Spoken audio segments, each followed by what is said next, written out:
போகும்போது என்னன்னா எல்லா இடத்துலையும் எங்கே பார்த்தாலும் நெருக்கமாக இருக்கும். பட் ஆனால் என்னென்னா நம்ம கர்த்தரோட பிள்ளைங்கள் அதை பார்த்து அந்த நெருக்கத்தை அனுபவிக்கும் போது, ஏசப்பா நீங்கள் எங்களோட இருக்கிறீங்க, இதுக்கு ஸ்தோத்திரம்ப்பா, இதுக்கு நன்றி தகப்பனே. இந்த நெருக்கத்தின் மத்தியில் இந்த நெருக்கக்கூட நெருக்கிறவங்க யார் நெருக்கம் கொண்டு வராங்களோ அவங்க மத்தியில் தான் கர்த்தர் வெளிப்படுவார். அவர் அந்த அந்த அந்த இடத்துல தான், நெருக்கத்தின் மத்தியில் தான் அவர் நாம மகிமைப்படும். எத்தனை பேர் நம்ப முடியும்? எத்தனை பேர் ஒரு ஆமீன் சொல்ல முடியும்? ருசித்து பார்த்தவங்க சொல்ல முடியும், தகப்பனே அப்பா நாங்கள் இந்த நெருக்கத்துக்குள்ளே போகிறோம், ஆனால் தகப்பனே எங்களோட அப்பா இருக்கிறீங்களே, நாங்கள் நடக்கலை, நீங்கள் எங்களை சுமக்கிறீங்களே தகப்பனே, அதற்காக நன்றி. 2 ஒரு வசனம் கர்த்தர் என்னோட கூட அப்போ பேசினார். நான் அப்படியே என்னால் ஜெபிக்கிறதுக்கு கூட முடியல, அப்படியே வர்ஷிப் பண்ணிகிட்டே காரில் 2 மணி நேரம் போகும்போது வரும்போதும் இந்த கடைசி நாட்களில் 2 வசனம் சொன்னது. இந்த தானியேல் 3வது அதிகாரத்தில் ஷாத்ராக் மேஷாக் அபேத்நேகோ அவங்கள பற்றி ஒரு வசனத்தில் போட்டிருக்கு. அவங்க ரொம்ப வைராக்கியமாக கர்த்தரை பின்பற்றினதுனால அந்த ராஜா என்ன பண்ணாருன்னா அக்னி சூளையில் போட்டாங்களா. அதுவும் நார்மல் அக்னி சூளையில் 3 மடங்கு பல மடங்கு யூஷுவலோட ஜாஸ்தியாக இருக்கிற அக்னி சூளை. அவங்க போன நெருக்கம், அந்த நெருக்கத்தின் மத்தியில் யார் வந்தாங்களோ தெரியல, ஆனால் கர்த்தர் அவங்க மத்தியில் இருந்தார். அதில் என்னன்னா அந்த ராஜா எட்டி பார்க்குறாங்க அவங்களுக்கு என்ன ஆயிருக்குமோ அப்படின்னு. எத்தனை பேர் சொல்லுவீங்க?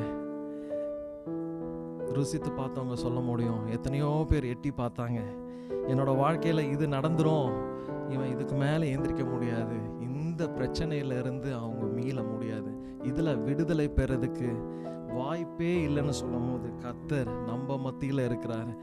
அந்த நேரத்தில் இன்னொன்று என்ன நடக்குதுன்னா, மனுஷங்க பார்க்குற மாதிரி எல்லாரும் என்ன நடக்குது, என்ன இந்த சூழ்நிலையிலேருந்து எப்படி இந்த அக்னி சூழ்நிலையிலேருந்து வெளியில் வர முடியும் அப்படின்னு பார்க்குறாரு. கர்த்தர் நாம மகிமைப்பட, கர்த்தர் நாம மகிமைப்பட. அதே தானியேலை சிங்க கெபியில் போடும் போது பார்த்தீங்கன்னா அங்கே வந்தது ஏஞ்சல். கர்த்தர் அங்கே வந்திருந்தா கூட யாருக்கும் தெரியல. எல்லாரும் மர்மமாக யோசிக்கிறாங்க, என்ன நடக்குது, என்ன சிங்கம் அவங்கள எல்லாரும் சாப்பிட்ருக்கோன்னு பார்க்கும் போது கர்த்தர் அங்கே விடுதலை கொடுக்குறாரு. எல்லாரும் சில இடத்துல கர்த்தர் அடுத்தவங்க பார்க்குற மாதிரி கர்த்தர் இருக்கிறாருன்னு, சில இடத்துல எல்லாரும் குழம்பி போயிடுவாங்க, இவங்களுக்கு என்ன நடக்குது, எப்படி இன்னும் உயிரோடு இருக்கிறாங்க, இன்னாரும் சாப்பிட்ருப்பாங்களே. அந்த நெருக்கத்தில் கர்த்தர் நம்ம கிட்ட எதிர்பார்க்கறது ஒன்றே ஒன்று தான், வைராக்கியம். எத்தனை பேர் ஆமேன்னு சொல்லுவீங்க? ஆமேன். நம்ம கிட்ட அந்த வைராக்கியம் இருக்கா? என் புள்ள எனக்காக வைராக்கியமாக இருக்கு.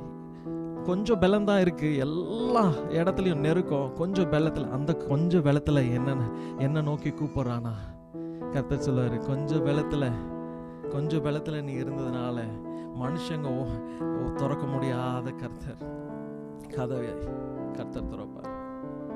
அந்த கொஞ்சம் பலத்தில் அவரோட பலன் பூரணமாக விளங்கும். ஆமென், ஆமென். எனக்கு இந்த வாரம் முழுக்க இந்த 2 காரியங்கள், நெருக்கத்தின் மத்தியில் ஒரு வைராக்கியம், நம்ம வைக்கும் போது நம்ம முகத்தை வெட்கப்படுத்த மாட்டார், அது ஒரு சாட்சியாய் நிறுத்துவார். ஆமென். நன்றி தகப்பனே, நன்றி ராஜா. அன்பு கூறுவேன் இன்னும் அதிகமாய், ஆராதிப்பேன் இன்னும் ஆர்வமாய். அன்பு கூறுவேன் இன்னும் அதிகமாய், ஆராதிப்பேன் இன்னும் ஆர்வமாய். இன்னும் முழு உள்ளத்தோடு ஆராதிப்பேன், முழு பலத்தோடு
ஆராதனை ஆராதனை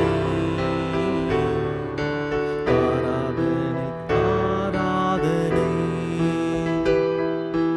ஆராதனை ஆராதனை ஆராதனை உங்களை மட்டும்தான் பார்த்ததிப்போம். நெருக்கத்தின் மத்தியில அப்பா ஒரு சாட்சிகளை எழும்ப செய்கிறீங்க தகப்பனே. எங்களுக்கு அது முடியாத காரியம் அப்பா, என் தேவனுக்கு அப்பா லேசான காரியம் தகப்பனே. எங்களுக்கு போவாஸ் நீங்க தான் தகப்பனே. உங்களை நம்பிதான் இருக்கிறோம். எங்க முகங்களை வெட்கப்படுத்தாத கர்த்தர் யெகோவா எலிஷா அப்பா. நீங்க முன்னும் பின்னும் நெருக்கி நெருக்கி என்னை சூழ்ந்திருக்கின்றீர். முன்னும் பின்னும் நெருக்கி நெருக்கி சுற்றி என்னை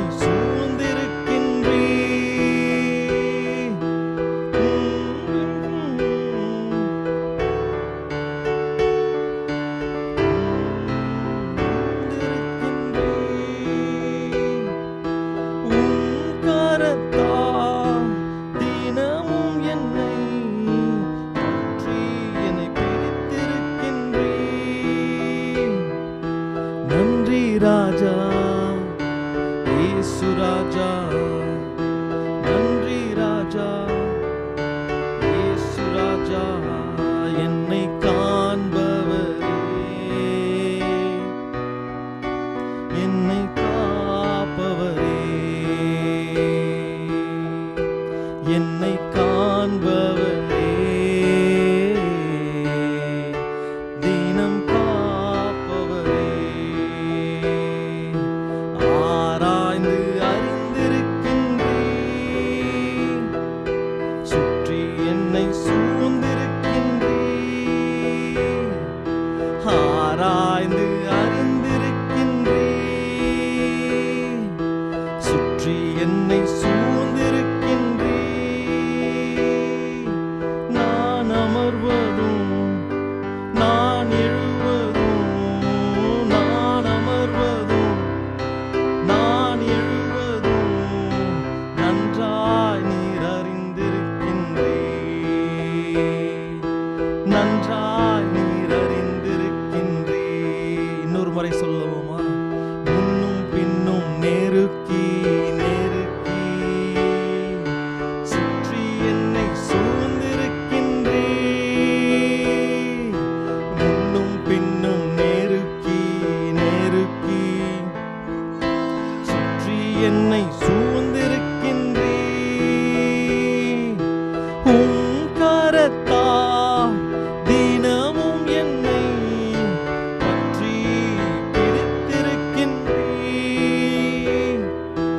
உம் கரத்தால் தினமும் என்னை பற்றி பிடித்திருக்கின்றீர். நன்றி ராஜா இயேசு ராஜா, நன்றி ராஜா இயேசு ராஜா. என்னை காண்பவரே, தினம் காப்பவரே, என்னை காண்பவரே, தினம் காப்பவரே. ஆராய்ந்து அறிந்திருக்கின்றீர், சுற்றி என்னை சூழ்ந்திருக்கின்றீர். ஆராய்ந்து அறிந்திருக்கின்றீர், சுற்றி என்னை சூழ்ந்திருக்கின்றீர். நான் அமர்வதும் நான் எழுவதும், நான் அமர்வதும் நான் எழுவதும் நன்றாய் நீர் அறிந்திருக்கின்றீர், நன்றாய் நீர் அறிந்திருக்கின்றீர். மனுஷங்க நெருக்கிறாங்களோ சூழ்நிலை நெருக்கிறாங்களோ அதில் அவர் மேல வைராக்கியமா இருக்கும் போது அவரு நம்மளை நெருக்கிறாரா? கர்த்தர் முன்னும் பின்னும் நெருக்கி அவரு சூழ்ந்து இருக்கும் போது எரிகோ மலையெல்லாம் தகர்ந்துடும். எத்தனை பேர் ஆமென் சொல்ல முடியும்? நன்றி ராஜா, நன்றி அப்பா, நன்றி ராஜா, நன்றி ராஜா. உம்மை உயர்த்துகிறோம். நீர் பெரியவர் அப்பா. உம்மால கூடாத காரியம் ஒன்றுமே இல்லை தகப்பனே. நல்லவர் அப்பா. என்ன ரட்சிக்க முடியும்னா அது மனுஷனால முடியாதப்பா, உங்களால மட்டும்தான். என்னோட சூழ்நிலை நீங்க மட்டும்தான் அப்பா அறிந்திருக்கிறீங்க. நன்றி அப்பா. என் பலத்துல என்னால ஒன்றும் பண்ண முடியாது, ஆனா உங்க பலத்தை நம்பி வந்திருக்கிறேன்ப்பா. என் பலவீனத்துல உங்க பலனும் பூர்ணமாய் விளங்கும்னு சொல்லி இருக்கிறீங்க, அதை நம்பி வந்திருக்கிறோம்ப்பா. என் கிருபை போதுன்னு சொல்லி இருக்கிறீங்கப்பா, அதை நம்பி வந்திருக்கிறோம்ப்பா. அதை ருசித்து பார்க்கிறோம்ப்பா. நன்றி செலுத்துகிறோம். என் இயலாமையும் நீர் செயல்படுவீர், உம் கரம் என்னை விலகாதிருக்கும்.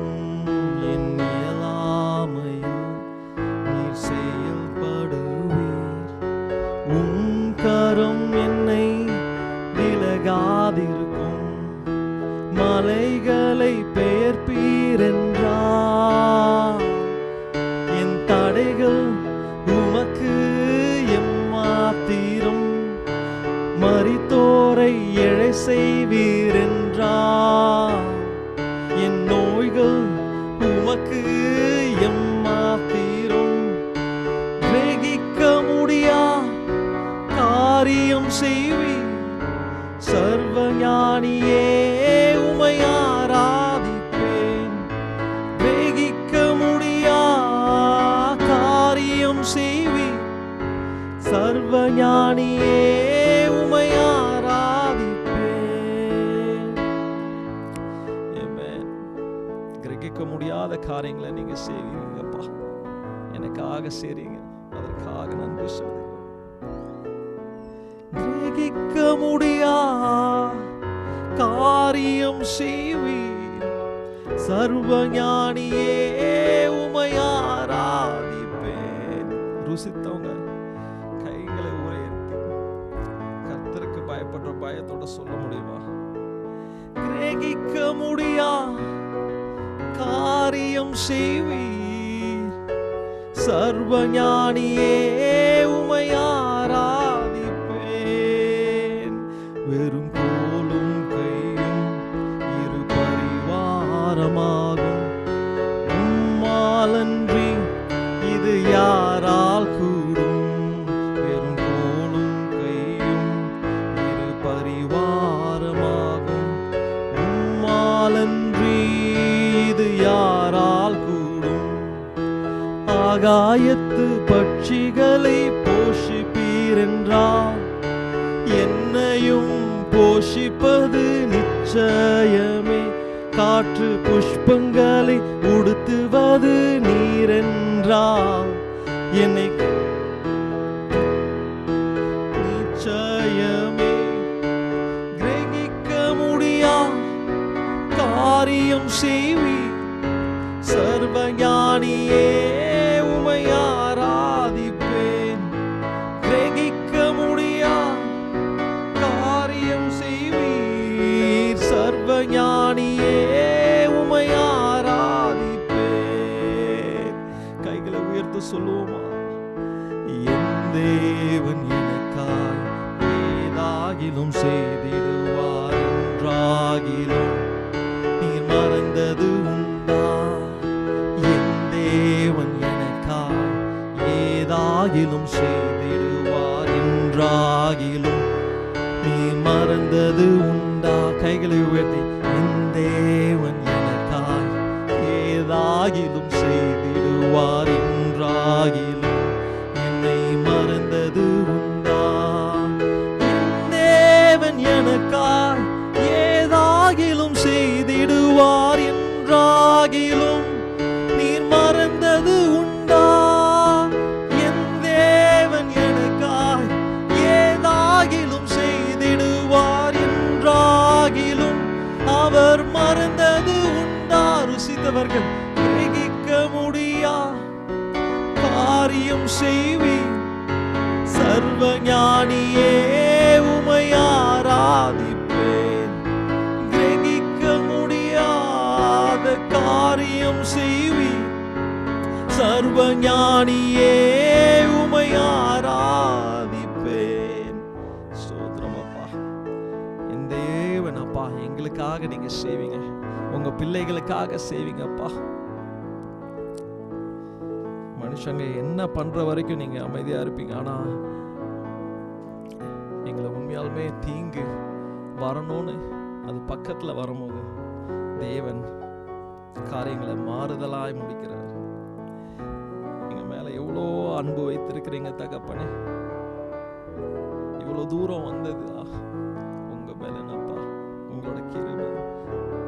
ஆவியானவரே, நீர் தான் இவ்வளவு தூரம் வழி நடத்திட்டு வந்திருக்கிறீங்கப்பா, சுமந்து இருக்கிறீங்க. எங்க பலத்துல வனாந்தரத்துல நடந்திருந்தோம்னா அப்பா இந்த நாட்களை கடந்திருக்க முடியாது தகப்பனே. எங்க பாதைக்கு வெளிச்சமா இருந்திருக்கிறீங்க. நன்றி ராஜா, நன்றி ராஜா. அப்பா உங்க நாமத்தை உயர்த்துகிறோம்.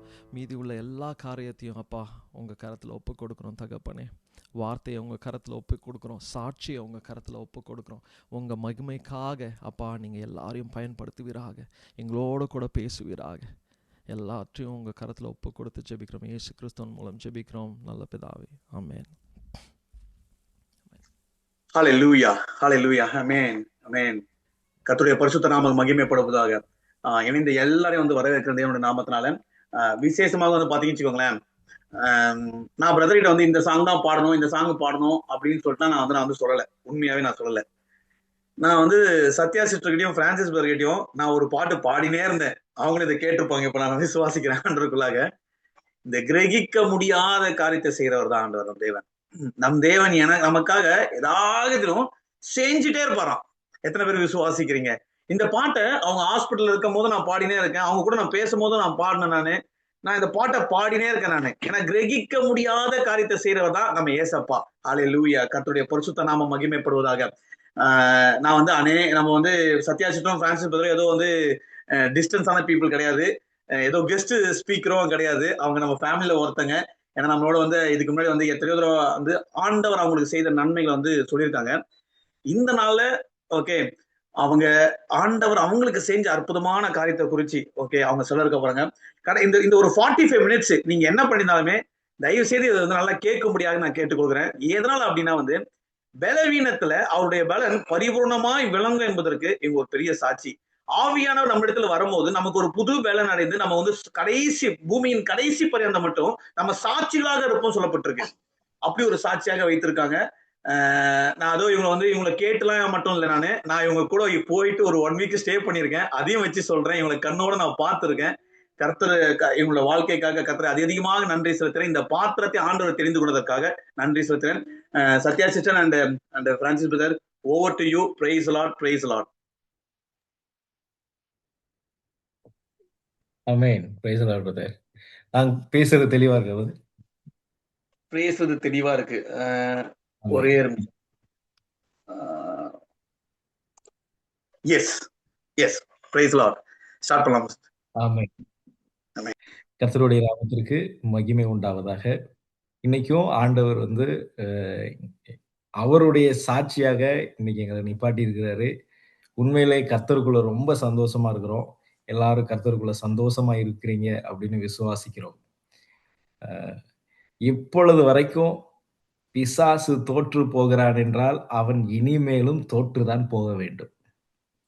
வசனம் சொல்லுது, உலகத்திலே உங்களுக்கு உபத்திரவம் உண்டு, ஆனாலும் திடன் கொள்ளுங்கள், நான் உலகத்தை ஜெயித்தேன். இந்த உலகத்தை ஜெயித்தவர் நம்ம கூட இருக்கிறதுனால எப்பேற்பட்ட பாடுகளும் எப்பேற்பட்ட உபத்திரவங்கள் வந்தாலும் அதை ஜெயிக்கக்கூடிய பலன் நமக்கு உண்டாயிருக்கும். எங்களுடைய வாழ்க்கையில ஆண்டவர் 2 காரியங்களை நல்லா கற்றுக் கொடுத்துருக்கிறார். முதல் ஒண்ணு, எந்த சூழ்நிலையிலையும் அவரை விசுவாசிப்பது, அவரை நம்புவது. 2வது, இது அவர் எந்த சூழ்நிலையிலையும் தன்னை நம்பினவர்களையும் தன்னை விசுவாசித்தவர்களையும் கைவிடாமல் இருப்பது. இது அவருடைய பாலிசி. இன்னொரு முக்கியமான காரியம் என்ன அப்படின்னா, இந்த சம்பவம் எனக்கு ரொம்ப பிடிக்கும். இயேசு கிறிஸ்து நடந்து வராரு தண்ணி மேல. அப்போ படகுல இருந்து பேதுரு கேட்கிறாரு, நடந்து வருகிறது நீரேயானால், இயேசு கிறிஸ்துவானால் நானும் நடந்து வரட்டும் அப்படின்னு. அந்த விசுவாசம் பேதுருக்குள்ள இருந்ததுனால அவரும் தண்ணியிலே நடந்தார். இதுவரைக்கும் ஹிஸ்டரியில தண்ணி மேல உண்மையாவே தண்ணி மேல நடந்தவங்க 2 பேர்னா, ஒண்ணு இயேசு கிறிஸ்து, இன்னொன்னு பேதுரு. அந்த விசுவாசத்தை தேவன் எங்களுக்கும் கற்றுக் கொடுத்திருக்கிறார்.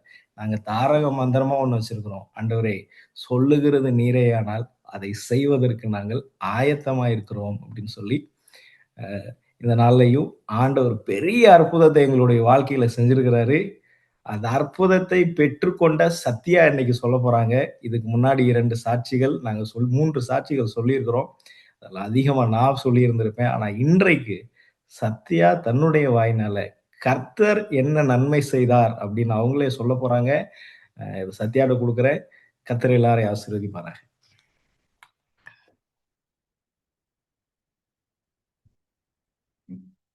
கர்த்தருடைய நாமத்திற்கு மகிமையும் கனமும் உண்டாவதாக.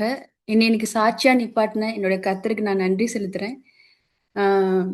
ஃபர்ஸ்ட் நான் சத்யா பிரான்சிஸ். நான் பாரம்பரியமான ஒரு ஹிந்து குடும்பத்திலிருந்து ஆண்டவர் என்னை தெரிந்து கொண்டாரு. நான் ஒரு ஹிந்து குடும்பத்திலேருந்து வந்திருக்கேன். நான் பிறப்பு, வளர்ப்பு, என்னுடைய பாரம்பரியம் எல்லாமே ஒரு ஹிந்து சமயத்தை சார்ந்தது தான். எனக்கு ஏசப்பானா யாருன்னே தெரியாது. ஏசுனா ஒரு தெய்வம், அது மட்டும் தான் எனக்கு தெரியும். அதை தாண்டி எனக்கு ஒண்ணுமே தெரியாது. எங்க குடும்பம் ஒரு மிடில் கிளாஸ் குடும்பம் தான். ஒரு சாதாரண வாழ்க்கையை தான் எங்க குடும்பத்துல நாங்க வாழ்ந்துட்டு இருந்தோம். ஆனா எங்க குடும்பத்துல ஒரு பெரிய புயல் ஃபர்ஸ்ட் ஒண்ணு நடிக்க ஆரம்பிச்சது. அது என்ன அப்படின்னா, எங்க அண்ணனுடைய மரணம். 22 வயதுல எங்க அண்ணன் ஒரு ட்ரெயின் ஆக்சிடென்ட்ல இறந்து போயிட்டாரு. எங்களுக்கு அது ஒரு பெரிய பேரிடியா இருந்தது. எங்களால தாங்கவே முடியல. அ எங்களுக்கு தெரிஞ்ச ஒரே விஷயம், கோயில்ல போய் முட்டி போட்டு அழுகிறது தான். அந்த சிலைகளுக்கு முன்னாடி அழுகிறத தவிர, அந்த சிலைகள் கிட்ட விக்கிரகத்திட்ட வேண்டுறது தவிர, எங்களுக்கு ஒண்ணுமே தெரியாது. எங்க அண்ணனோட இழப்பு எங்களால தாங்க முடியாத இழப்பு. ஏன்னா, எங்களுக்கு ஒரே ஒரு சகோதரர் தான். அவர இழந்தது எங்க அப்பா, அம்மா, எனக்கு, என்னோட சகோதரிக்கு ஒரு தாங்க முடியாத இழப்பு. அந்த அந்த எங்க அண்ணன் இறந்து ஒரே வருஷத்துல எனக்கு கல்யாணம் ஆச்சு. எனக்கு கல்யாணம் ஆயி, நான் அப்புறம் ஒரு 3 மந்த்ஸ்ல நான் பிரெக்னன்ட் ஆனேன். ஹாஸ்பிட்டல்ல போய் நான் செக் பண்ணும்போது, ஹாஸ்பிட்டல் டாக்டர் செக் பண்ணிட்டு, "குழந்தை நல்லா இருக்கு. ஆனா நீங்க இந்த குழந்தைய கன்டின்யூ பண்ண முடியாது" அப்படின்னு சொன்னாங்க. எனக்கு ஒண்ணும் புரியல. அப்ப நான் கேட்கும்போது, "உங்களுடைய கிட்னி 20% தான் 100% 90% மேல வேலை பார்க்கணும். ஆனா வெறும் 20% தான் வேலை பார்க்குது" அப்படின்னு ஒரு பெரிய இடிய போட்டாங்க. ஏற்கனவே அண்ணன இழந்து ஒரு போராட்டத்துல இருக்கோம். இப்ப கிட்னி ஃபெயிலியர் ஆயிடுச்சு. இத 2யும் மாத்தி மாத்தி நெனச்சு எங்க அம்மா ரொம்ப உடம்பு முடியாம ஆயிட்டாங்க. நாங்க ஹாஸ்பிட்டல் போய் எங்க அம்மாவ செக் பண்ணும்போது, எங்க அம்மாவுக்கு கர்ப்பப்பையில கேன்சர் 4த் ஸ்டேஜ் அப்படின்னு சொல்லிட்டாங்க. டாக்டர்ட்ட அத பத்தி கேட்கும்போது டாக்டர் சொல்லிட்டாங்க, அவங்க 4த் ஸ்டேஜ்ல இருக்காங்க. கீமோதெரபி எல்லாம் குடுத்து, அவங்கள ஒரு சர்ஜரி பண்ணாலும் மேக்ஸிமம் 2 வருஷம் தான் உயிரோட இருப்பாங்க. அத தாண்டி அவங்க உயிரோட இருக்க மாட்டாங்கன்னு சொல்லிட்டாங்க. இவ்ளோ அடி. எங்க அண்ணன இழந்து, எனக்கு இப்படி கிட்னி ஃபெயிலியரு, என் குழந்தையும் அபார்ட் பண்ணிட்டாங்க கிட்னி ஃபெயிலியர்ங்கிறதுனால. என் குழந்தைய இழந்து, எங்க அண்ணன இழந்து, எங்க அம்மாவ இழந்து, ஒரு பெரிய போராட்டத்துக்குள்ள நாங்க இருக்கேன். எனக்கு கோயில்ல போய் அழுகுறது தவிர, எனக்கு ஒண்ணுமே தெரியாது. ஆ காலையிலேயே எங்க அம்மாக்கு எல்லாம் ஹெல்ப் பண்ணிட்டு, பக்கத்துல ஒரு கோயில் இருக்கு. அங்க போய் உட்காந்து அழுதுகிட்டே இருப்பேன். காலையிலருந்து மதியம், சாயந்திரம் வரைக்கும் அழுவேன். அந்த கோயிலுக்கு வர்றவங்க, போறவங்க எல்லாம் என்ன பார்த்துட்டு பார்த்துட்டு போவாங்க.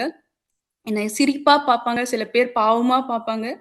எனக்கு அழுது அந்த நான் கேட்பேன், "என் கூட பேசு. எனக்கு ஏன் இதெல்லாம் நடக்குது? ஏன் எனக்கு இவ்ளோ கஷ்டம்? ஏன் எனக்கு இவ்ளோ போராட்டம்? அ நான் உனக்கு எவ்ளோ பூஜை பண்ணியிருக்கேன். எவ்ளோ உனக்கு நெய்வேத்தியம் பண்ணியிருக்கேன். எவ்வளவோ நான் உங்களுக்கு செஞ்சிருக்கேனே, ஏன் என்கிட்ட பேச மாட்டேங்கிற? ஏன் எனக்கு பதில் சொல்ல மாட்டேங்கிற? நான் அழுதுகிட்டே உட்காருவேன். ஆனா அது எனக்கு பதிலே சொன்னதில்ல.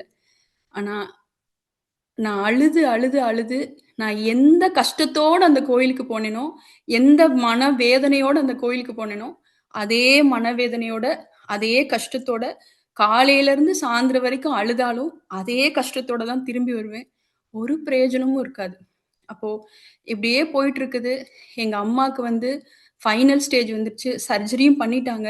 சர்ஜரி முடிச்சுட்டு டாக்டர் சொல்ட்டாங்க, சர்ஜரியும் முடிஞ்சிருச்சு. இனி மேக்ஸிமம் 1 இயர் தான் உயிரோட இருப்பாங்க அப்படின்னு சொல்லி சர்ஜரி முடிச்சோனே சொல்லிட்டாங்க. எனக்கு என்ன செய்றதுன்னு தெரியல. என் கணவர் என்கிட்ட வந்து ஒரே ஒரு வார்த்தை சொன்னாரு. "நீ எவ்வளவோ கோயிலுக்கு போயிருக்க. எவ்வளோ ஏன் அல்லாஹ் கோயிலுக்கு கூட போய் மந்திரிச்சிருக்க நான் பார்த்துருக்கேன். ஏன் நீ ஏசப்பாவ முயற்சி பண்ணக்கூடாது? ஒரு தடவ அவருக்கு ஒரு வாய்ப்பு குடு" அப்படின்னு என்ட்ட கேட்டாரு. என்கிட்ட சொன்னாரு. அதுக்கு மேல அவரு பேசல. ஏன்னா நான் சொன்னாலும் கேட்க மாட்டேன்னு அவருக்கு தெரியும். அதனால அதுக்கு மேல பேசல. ஆனா இந்த வார்த்தை எனக்குள்ள ஏதோ ஒண்ணு பண்ணுச்சு. நான் ஏன் இவ்ளோ வைராக்கியமா இருக்கணும்? இவ்ளோ போராட்டம் என் வாழ்க்கையில இருக்கே! நான் ஏன் இதுக்கு மேல வைராக்கியமா இருக்கணும்? ஏன் நான் ஏசப்பாவ கும்பிடக்கூடாது? இவ்ளோ சாமிய கும்பிட்டேனே! இந்த சாமிய ஏன் முயற்சி பண்ணக்கூடாது? அப்படின்னு என் வாழ்க்கையில நடந்த முதல் மாற்றம் தான் நான் சபைக்கு போனது. நான் சபைக்கு போனேன். இருந்தாலும், அங்க எனக்கு சத்தியம் அந்த அளவுக்கு சொல்லிக் குடுக்கப்படல. எனக்கு ஏசப்பாவ தெரியும். முன்னாடி ஏசப்பாவையே தெரியாது. இப்ப ஏசப்பா தெரியும். அவர் சாமியில ஒரு சாமின்னு தெரியும். அத தாண்டி எனக்கு சர்ச் ஒண்ணும் சொல்லிக் குடுக்கல. எனக்கு எதுவுமே தெரியல. எங்க அம்மா கடைசி கட்டத்துக்கு வந்துட்டாங்க. எங்க அம்மாட்ட வந்து நாங்க ஏசப்பாவ பத்தி சொல்றோம். எங்க அம்மா ஏசப்பாவ ஏத்துக்கல. அவங்களுக்கு ஃபைனல் ஸ்டேஜ் வந்துருச்சு. அவங்க மரிச்சு போயிட்டாங்க. எனக்கு இந்த சைடு என்னாச்சு அப்டின்னா, கிட்னி ஃபெயிலியர் கொஞ்சம் கொஞ்சமா 20% வேல பார்த்த கிட்னி 15 அப்படியே 10 வந்துச்சு. கடைசில என் கிட்னி 4% தான் வொர்க் பண்ணுச்சு. எனக்கு யூரின் வந்து கம்ப்ளீட்டா ஸ்டாப் ஆகுற ஸ்டேஜ் வந்துருச்சு. ஹாஸ்பிட்டல்ல வந்து இதுக்கு மேல இவங்களுக்கு இது பண்ண முடியாது. டயாலிசிஸ் தான் பண்ணணும். வேற வழி இல்லன்னு சொல்லிட்டாங்க. எனக்கு டயாலிசிஸ் ஆரம்பிச்சுட்டாங்க. டயாலிசிஸ் ஆரம்பிச்சுட்டாங்க. எனக்கு வந்து அப்பயும் ஒண்ணுமே புரியல. ஆண்டவரே! எனக்கு ஏன் இது நடக்குது? எனக்குள்ள ஏங்கின்ற கேள்வி தான் இருந்தது. ஆனா எதற்காக நடக்குது அப்படின்னு எனக்கு தெரியல. ஆனா ஏன், எதற்கு அப்படிங்கிற கேள்விக்கு தேவனே பதில் குடுத்தாரு. ஒரு நல்ல சபை மூலமா. அது உங்களுக்கு சாலமோன் பாஸ்டர் தெரிஞ்சிருக்கும். நாங்க அந்த சபைக்கு தேவன் எங்கள டைரக்ட் பண்ணாரு. என் கழுத்துல டியூப் இருந்தது. அந்த டியூபோட எனக்கு காலையில 6 மணிக்கு டயாலிசிஸ் முடிச்சுட்டு, நாங்க அங்கருந்து நேரா கார் எடுத்துக்கிட்டு சபைக்கு போனோம். சபைக்கு போனா, அன்னைக்கு ஞாயிற்றுக்கிழமை ஆராதனை. அ எங்க இருதயமே அப்படியே உடைஞ்சு ஊத்திருச்சு. எப்படின்னா, எங்களால தாங்க முடியல. என் தேவன் அந்த ஆராதனையிலே எங்கள உடைச்சாரு. ஏன்னா, இந்த சபைக்கு போறதற்கு முன்னாடி நான் எப்படி மனநிலையில இருந்தேன்னா, அதுக்கு முன்னாடி விசா ரிஜெக்ட் ஆயிருச்சு. யுஎஸ்க்கு விசா ரிஜெக்ட் ஆயிருச்சு. என்னுடைய குடும்பத்தில நெறைய இழப்புகள், மரணம். நான் மரண தருவாயில இருக்கேன். என்னுடைய குழந்தைகள்லாம் இறந்து போச்சு. எல்லாமே எனக்கு பாசிட்டிவா நடக்கல. எல்லாமே நெகட்டிவா மட்டும் தான் நடந்துச்சு. அப்போ இதற்கான பதில தேடி இருக்கும்போது, தேவன் எனக்கு ஒரு சபைய காமிச்சாரு. அந்த சபைக்கு இதெல்லாம் நடந்துச்சுன்னா, ஒண்ணே ஒண்ணு தான். இதுக்கு மேல உயிரோட இருக்கக்கூடாது. மரணம் தான் இதற்கு வழி அப்படின்னு நான் முடிவு பண்ணிட்டு தான் நான் சாலமோன் பாஸ்டர் சர்ச்சுக்கு போயிருந்தோம். நாங்க 2 பேரும் நானும் என் கணவரும் கோயம்புத்தூருக்கு போய் பாஸ்டர் சர்ச்ல இருக்கும்போது, அந்த ஆராதனையிலே தேவன் எங்கள அப்படியே அதுல நாங்க அப்படியே முழுகி போயிட்டோம். அதுக்கப்புறம் எங்களுக்கு வார்த்தை கொடுக்கப்பட்டுச்சு. வசனம் சொல்லப்பட்டுச்சு. வசனம் சொல்லுது, "சத்தியத்தை அறிவீர்கள், சத்தியம் தான் உங்கள விடுதலையாக்கும்" அப்படின்னு சொல்லி. அதே மாரி குமாரன் விடுதலையாக்கினால், அது மெய்யான விடுதலை அப்படின்னு சொல்லி. வசனம் தான் ஒரு மனிதன விடுதலையாக்கும் அப்படிங்கிறத அந்த நாள்ல நாங்க புரிஞ்சுக்கிட்டோம். அப்ப எது நமக்கு விடுதலை கொடுக்கும் அப்படின்னா, வேத வசனம். ஏன்னா வேத வசனம் தேவனால கொடுக்கப்பட்டது.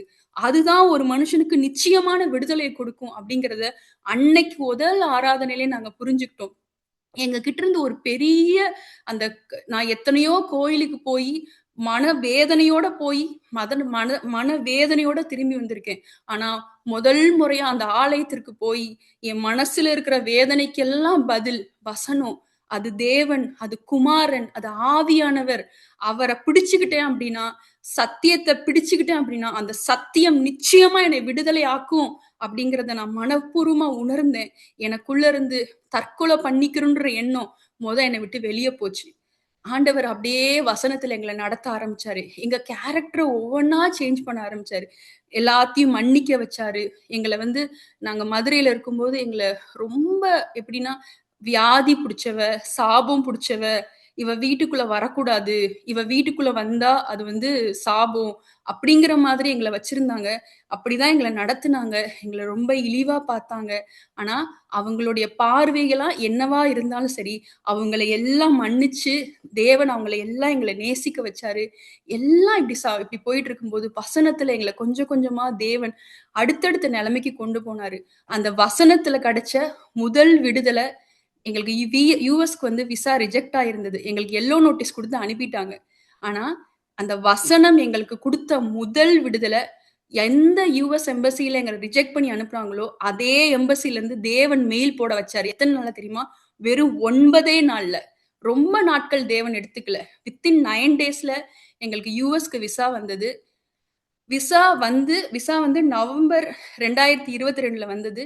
நாங்கள் ஜனவரி 2023 2 மாசத்துல யுஎஸ் வரும்படியா தேவன் கிருபை செஞ்சாரு. அந்த சமயத்திலயும் எனக்கு வந்து இந்த இடத்துல கேத்தட்டர் இருந்தது. அதாவது டயாலிசிஸ் கேத்தட்டர். அது டெம்பரவரி தான். அது பெர்மனன்ட் கிடையாது. அந்த கேத்தட்டர் எனக்கு வெளிய இப்படி தொங்கிட்டு இருக்கும். இப்படி இருக்கும் வெளிய. அந்த கேத்தட்டரோட அது வந்து சேஃப் கிடையாது. அது டிராவல் பண்றதுக்கும் சேஃப் கிடையாது. எதுக்குமே சேஃப் கிடையாது. அதுல ஒரு சின்ன தண்ணி பட்டா கூட என் உயிருக்கு ஆபத்து. அந்த மாரி ஒரு கேத்தட்டர். அதோட நான் விமானத்துல டிராவல் பண்ணி எத்தனையோ மைல் கடந்து தேவன் என்ன கூட்டு வந்தாரு. ஒரு சேதம் கூட நடக்கல. அப்படி என்ன கண்ணின் மணி போல பாதுகாத்து யுஎஸ்ல கொண்டு வந்து இறக்கி எனக்கு வந்து எங்களால எதுக்குமே அஃபோர்ட் பண்ண முடியாது. அப்படிப்பட்ட ஃபினான்ஷியல் கிரைசிஸ்ல இருந்தோம். ஏன்னா இந்தியால வந்து அவ்ளோ செலவாகும் டயாலிசிஸ்க்கு.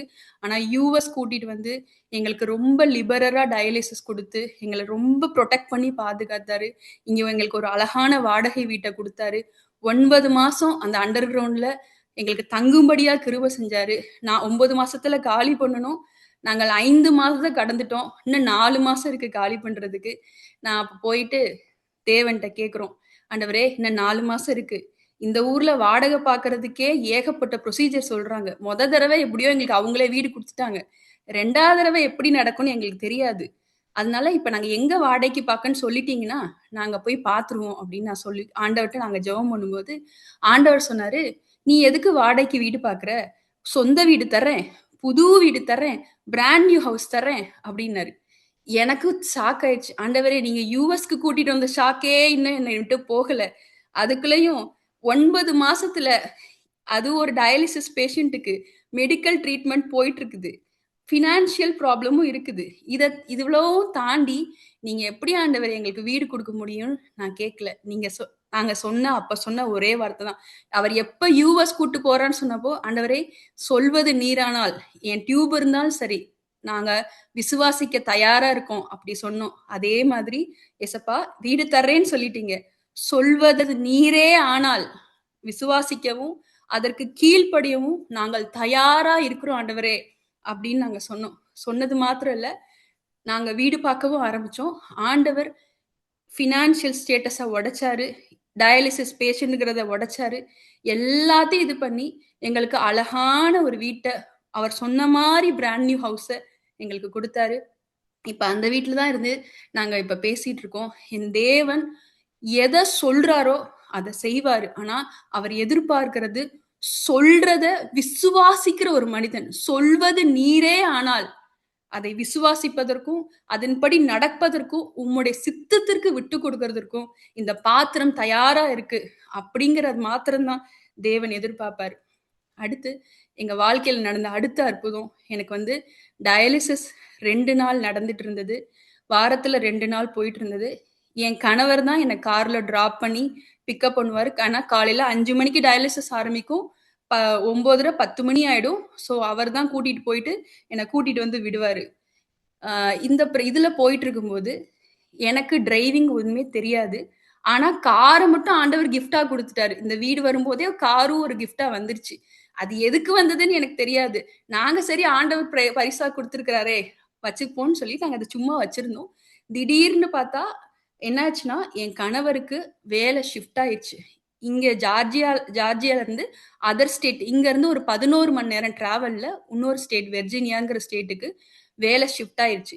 எனக்கு இப்பதான் புரியுது ஆண்டவர் ஏன் கார் கொடுத்தாருன்னு.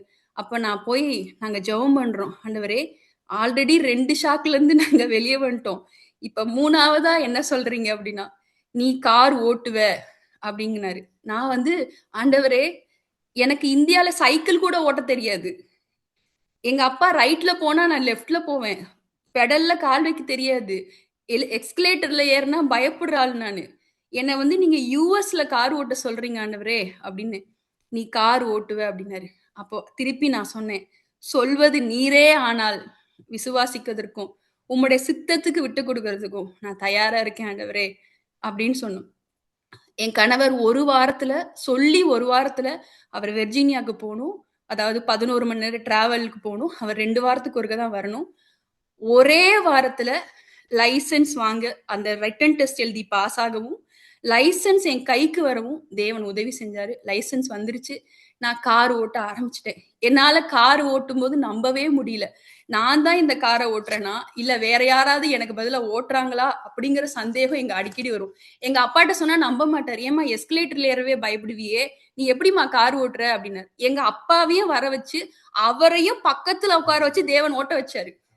எங்க அப்பா நான் ஓட்டும் போது என் பிள்ளை எப்படி ஓட்டுது அப்படின்னு சொல்லி எங்க அப்பாவையும் பூரிக்க பண்ணாரு. ஏன்னா அவரும் என்ன மாதிரி அநேக காயங்களை பார்த்த மனிதர். அவரையும் பூரிக்க பண்ணாரு என்னுடைய தேவன். என் கணவர் போயிட்டாரு. இப்ப நான் தனியா இருக்கேன். நானா வீட்டு வேலை செய்யணும். இங்க இருக்கிற நிறைய வேலைகள் செய்யணும். இந்த வீடு கொஞ்சம் பெரிய வீடு. வீட்லயும் அதிக வேலைகள் இருக்கு. தனியாவே எல்லாத்தையும் பார்க்கணும். டயாலிசிஸ்க்கு போயிட்டு வரணும். நான் டயாலிசிஸ் போயிட்டு வந்தா நல்லா தூங்குவேன். ஏன்னா என்னால முடியாது, ரொம்ப டயர்டா இருக்கும். இப்படி ஒரு பலவீனத்துல போயிட்டு இருக்கும்போது ஆண்டவர் சொன்னாரு, ஆண்டவரே, எனக்கு தனியா இருக்க ரொம்ப கஷ்டமா இருக்குப்பா. நான் ரொம்ப ஒரு மாதிரி ஃபீல் பண்றேன். என்னால முடியலப்பா. ஆனா ஆண்டவர் வந்து எனக்கு ஒரு வார்த்தை சொன்னாரு. நீ மனுஷங்கள்லன்னு கவலைப்படாத. நான் உனக்கு துணையா இருக்கேன். நான் உன் பக்கத்துல இருக்கேன். நீ எதுக்கும் கவலைப்படாதன்னு சொல்லி முடிக்கிறாரு. எனக்கு டயாலிசிஸ் சென்டர்ல இருந்து கால் வருது. உனக்கு 2 டயாலிசிஸ் இல்லம்மா, இனிமே 3 டயாலிசிஸ் அப்படின்னு சொல்லிட்டாங்க. எனக்கு அப்படியே மறுபடியும் ஒரு ஷாக்கு. ஆண்டவரே, துணை நிக்கிறேன்னு சொன்னீங்க. 2 டயாலிசிஸ் 3 ஆயிடுச்சு ஆண்டவரே அப்படின்னு சொல்லி ஜெபம் பண்ணும்போது ஆண்டவர் ஒண்ணு சொன்னாரு. என்ன சொன்னாருன்னா, 2 3 ஆயிடுச்சுன்னு கவலைப்படாத. 3 மறுபடியும் 2 ஆக்குவேன்னு சொல்லல. வேலைக்கு போ அப்படின்னாரு. ஆண்டவரே, 2 டயாலிசிஸ் போடும்போதே வாரத்துக்கு 3 நாள் 4 நாள் நான் தூங்குறேன். 3 டயாலிசிஸ் போடும்போது நான் எப்படி ஆண்டவரே வேலைக்கு போக முடியும் அப்படின்னு கேட்டேன். ஆனா கேட்கறது மாத்திரம் இல்ல, அதோட முடிச்சுட்டு ஒரு வார்த்தை சொன்னேன். ஆண்டவரே, சொல்வது நீரே ஆனால் விசுவாசிப்பதற்கும் நம்புவதற்கும் நான் ரெடியா இருக்கேன் ஆண்டவரே அப்படின்னு சொல்லி மறுபடியும் என்னை ஒப்பு கொடுத்தேன். ஒப்பு கொடுக்கும்போது சும்மா அந்த விஷயம் நடந்து சாதாரணமா நாங்க எப்பயும் போல ஒரு இந்தியன் கிராசரிக்கு பொருள் வாங்க போனோம். அப்ப ஒரு எதிர்ச்சியா அங்க இருக்கிற மேனேஜரை பார்க்க வச்சாரு, பேச வச்சாரு. அவரு வேலைக்கு வாமான்ட்டாரு. எங்களுக்கு நம்பவே முடியல. இப்படிலாம் ஈஸியா வேலை கிடைக்குமா எனக்கு தெரியாது. இங்கதான் நான் பார்த்திருக்கேன். நல்ல வேலை, நல்ல சம்பளம். ஆனா என்ன பிரச்சனைனா, நான் வாரத்திற்கு 6 நாள் வேலை செய்யணும். 10 மணி நேரம் நிக்கணும். இது என்னால முடியவே முடியாது. இது சாத்தியம் இல்ல. நான் டயாலிசிஸ் பண்ணுவேனா, வீட்டு வேலை பார்ப்பேனா, ரெஸ்ட் எடுப்பேனா, வேலைக்கு போவேனா, இதுல பத்தாததுக்கு இங்க இருந்து அந்த இடத்துக்கு போவதற்கு நான் 1 ஹவர் டிரைவ் பண்ணி போகணும். இவ்வளத்தையும் நான் ஒண்ணு செய்யணும். ஆண்டவரே, இது எவ்வளத்தையும் நான் என்ன செய்ய முடியும்? நான் வந்து தூங்குற ஆள் ஆண்டவரே அப்படின்னு சொல்லிட்டு நான் கேட்டேன். ஆண்டவர் தெளிவா சொன்னாரு.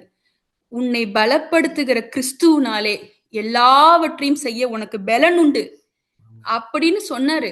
சொன்னது மாத்திரம் இல்ல, டயாலிசிஸ் முடிச்சுட்டு காலைல 5 to 9 மணி டயாலிசிஸ் முடிஞ்சு வந்து வீட்டுல சமைச்சு சாப்பிட்டுட்டு மறுபடியும் என் காரை 1 ஹவர் ஓட்டிட்டு போய் 9 மணி நேரம் நின்னுட்டு 10, 11 மணிக்கு தான் நான் வீட்டுக்கு வருவேன்.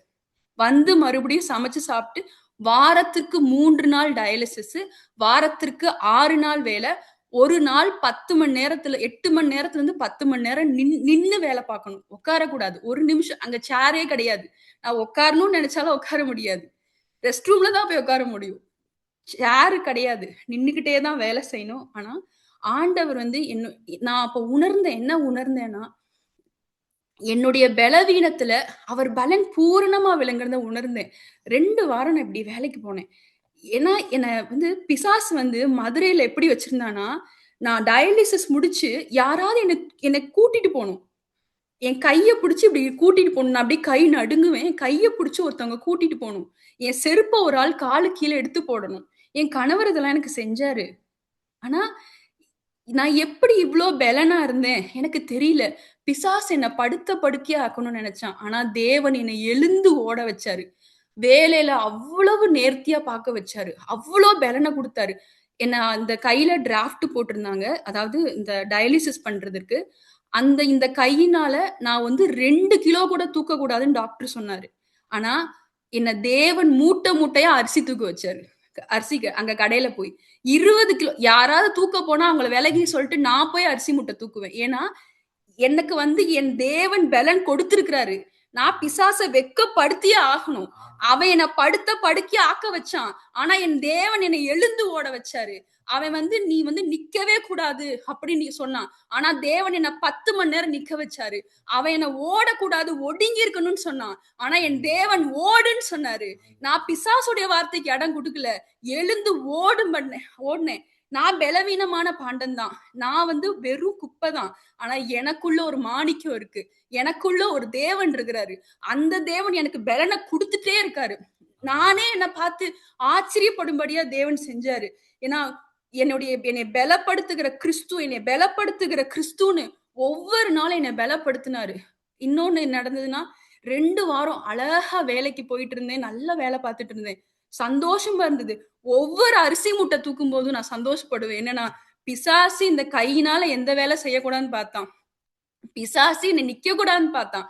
என்னை படுத்த படுக்கையாக்குன்னு பார்த்தான். ஆனா நான் சந்தோஷமா பலனா கர்த்தருடைய பலத்துல இதெல்லாம் நான் செய்யறேன் அப்படின்னு அவ்வளவு சந்தோஷத்தோட பூரிப்போட உற்சாகமா வேலை செய்வேன். எல்லாத்தையோட ஒருத்தவங்க 5 வேலை செஞ்சாங்கன்னா அந்த டைம்ல நான் 10 வேலை செய்வேன். அவ்வளவு ஆக்டிவா நான் இருந்த எனக்கே ஆச்சரியம். அவ்வளோ சந்தோஷம். என் தேவன் கொடுத்த பலத்தினால என்னை அவ்வளோ சந்தோஷப்படுத்தினார்.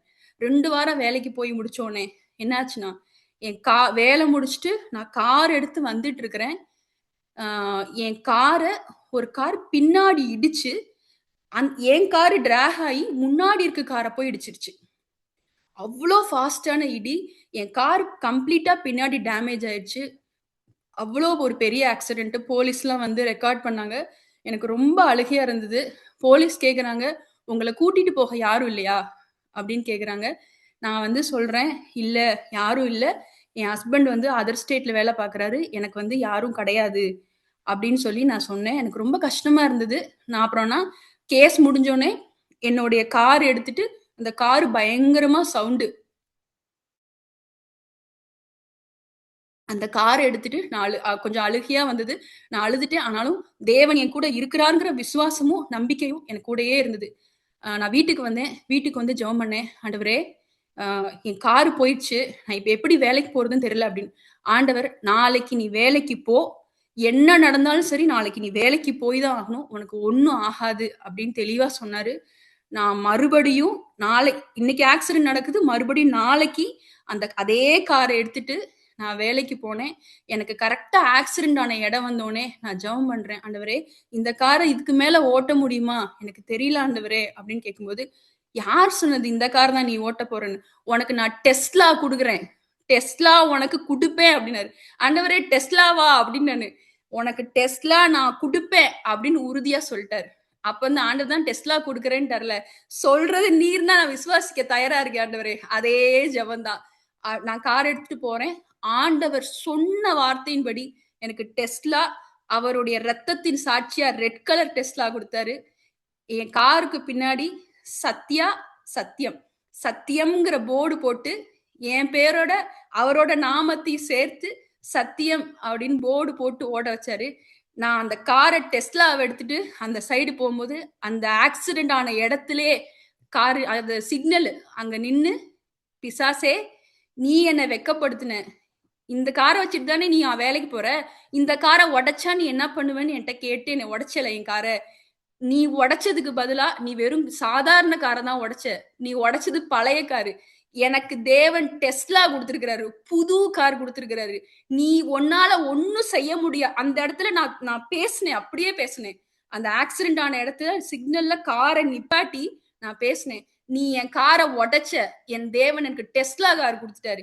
இதுக்கு மேல உன்னால என்ன செய்ய முடியும்? உன்னால முடிஞ்சதை நீ பண்ணிக்கோ அப்படின்னு அந்த இடத்துல பிசாசுக்கு ஒரு சவால் விட்டு அந்த காரை நான் எடுத்துட்டு போனேன். இதுக்கப்புறம் அவன் பிசாசு போராட்டங்களை வரிசையா கொண்டு வருவான். ஆனா தேவன் அதை நிர்மூலமாக்கும்படி நம்மளையே பயன்படுத்துவாரு. என்ன எல்லா விஷயத்திலும் அப்படிதான் பயன்படுத்தினாரு. இன்னொரு அதிசயமான காரியம் என்னன்னா, என்னுடைய வேலையில நான் ஆக்டிவா இருக்கேன்.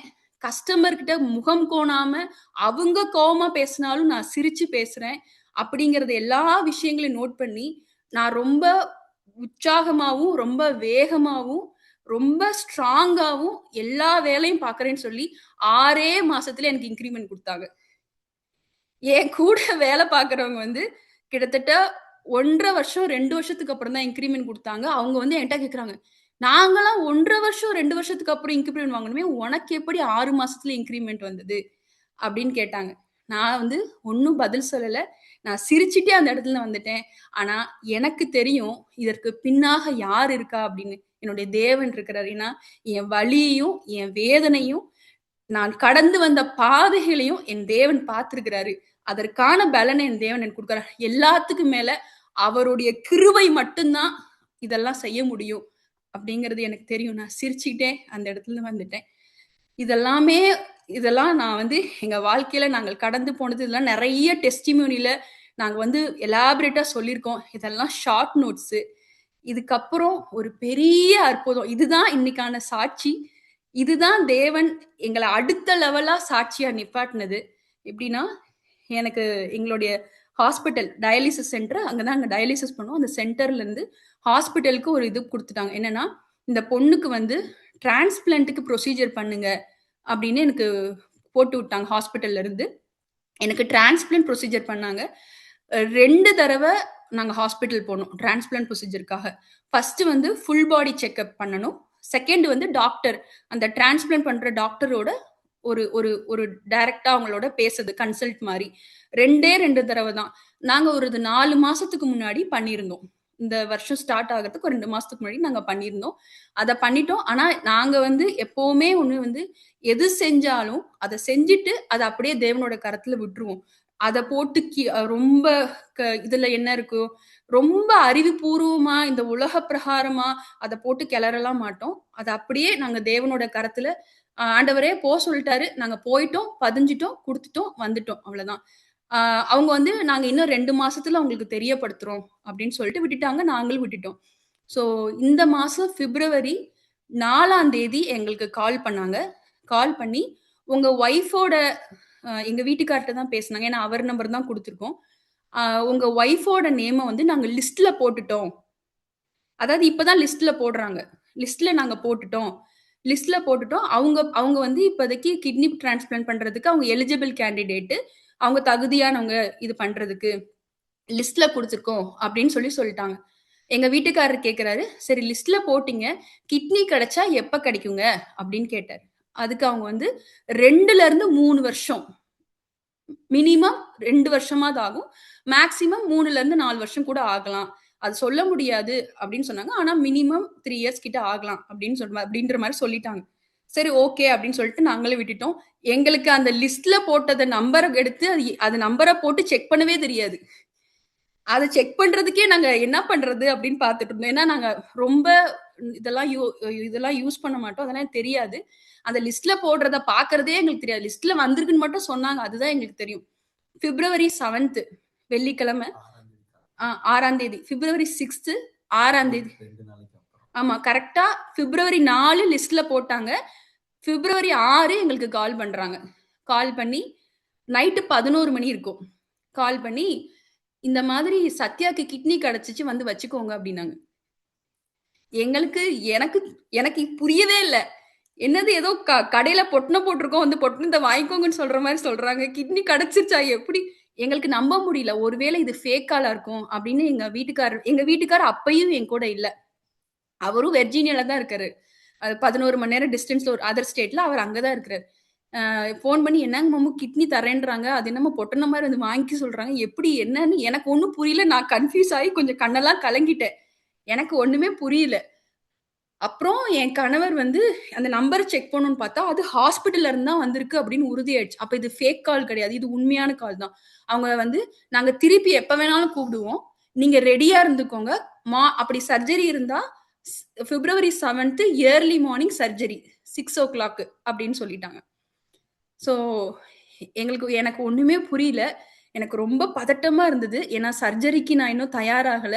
ஆனா ஓ தேவன் எங்க வாழ்க்கையில எது அனுமதிச்சாலும் அது நன்மைக்குன்னு மாத்திரம் தான் எங்களுக்கு தெரியும். அத தாண்டி இதுக்கு நான் ரெடி ஆயிட்டேன், அதுக்கு நான் ரெடி ஆயிட்டேன். நாங்க ஃபினான்ஷியலாவும் ரெடி ஆகல. எதுக்கும் ரெடி ஆகல.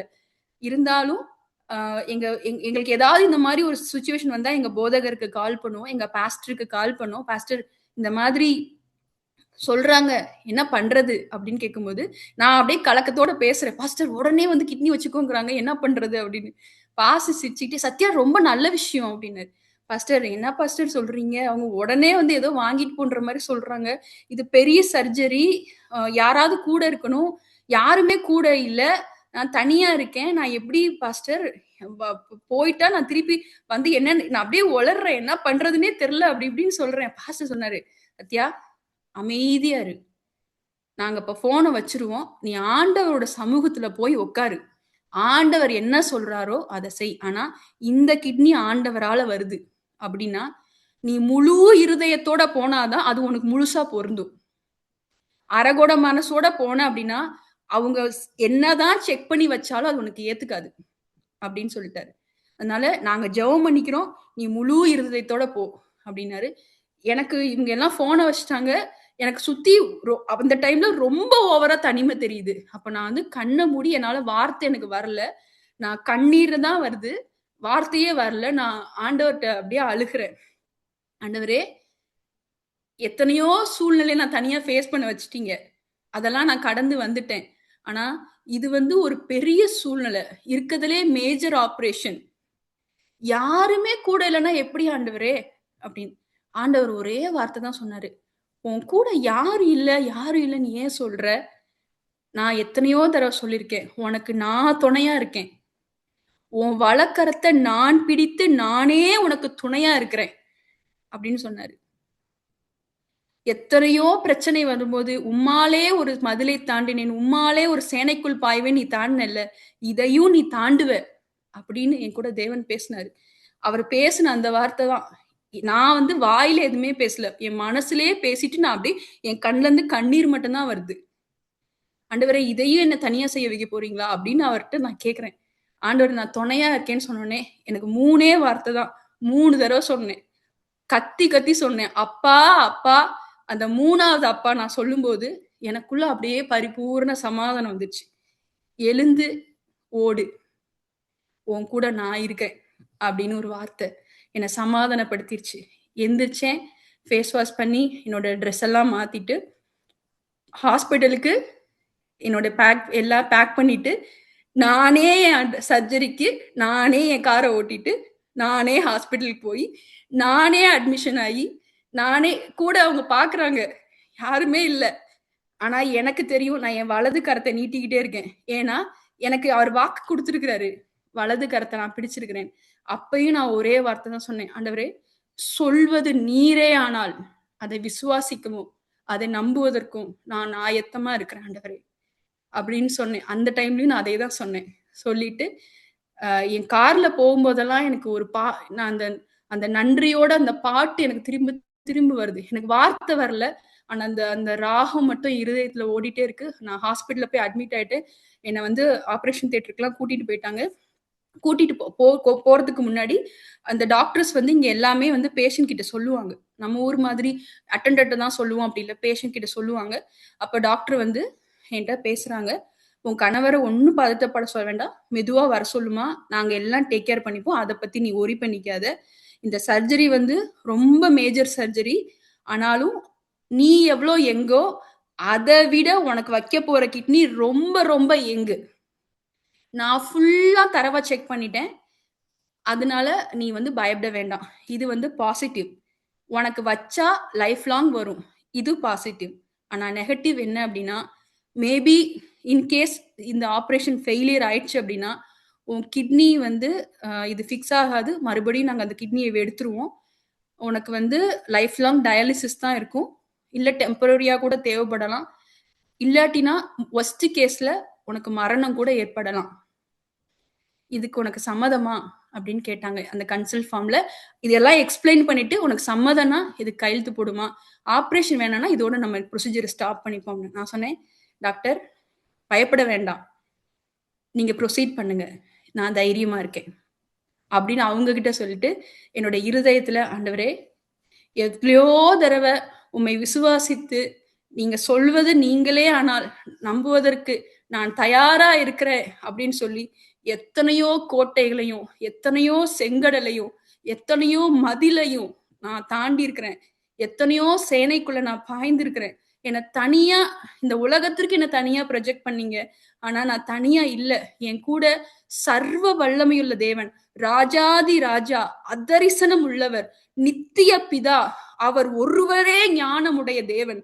அப்படிப்பட்ட வல்லமையும் வானத்தையும் பூமியும் சர்வத்தையும் உண்டாக்கின பரிசுத்த தேவன் எனக்குள்ள நீங்க இருக்கிறீங்க. இதுவரைக்கும் இதை நீங்க செய்ய வச்சிருக்கிறீங்க. இந்த விஷயத்திலையும் சக்சஸா என்னை வெளியே வர வைப்பீங்க, எனக்கு நிச்சயமா தெரியும் ஆண்டவரே அப்படின்னு சொல்லி டாக்டர்கிட்ட சிரிச்சுக்கிட்டே சொன்னேன். உன்னை பார்த்தாலே ஒரு பாசிட்டிவ் வைப்ரேஷன் எனக்கு வருதுன்னு சொல்லி அந்த டாக்டர் என்கிட்ட சொன்னாங்க. நான் சிரிச்சுக்கிட்டே, எனக்கு அப்படியே மயக்க மருந்து கொடுத்தாங்க. நான் சிரிச்சுக்கிட்டே அப்படியே கண்ணை மூடிட்டேன். அதுக்கப்புறம் என்ன நடந்ததுன்னு எனக்கு தெரியாது. 4 மணி நேரத்துக்கு அப்புறம் நான் எழுந்தேன். எழுகும்போது என்னை வந்து ஒரு ஸ்ட்ரெச்சர்ல இருந்து தூக்கி இன்னொருதுல போட்டாங்க.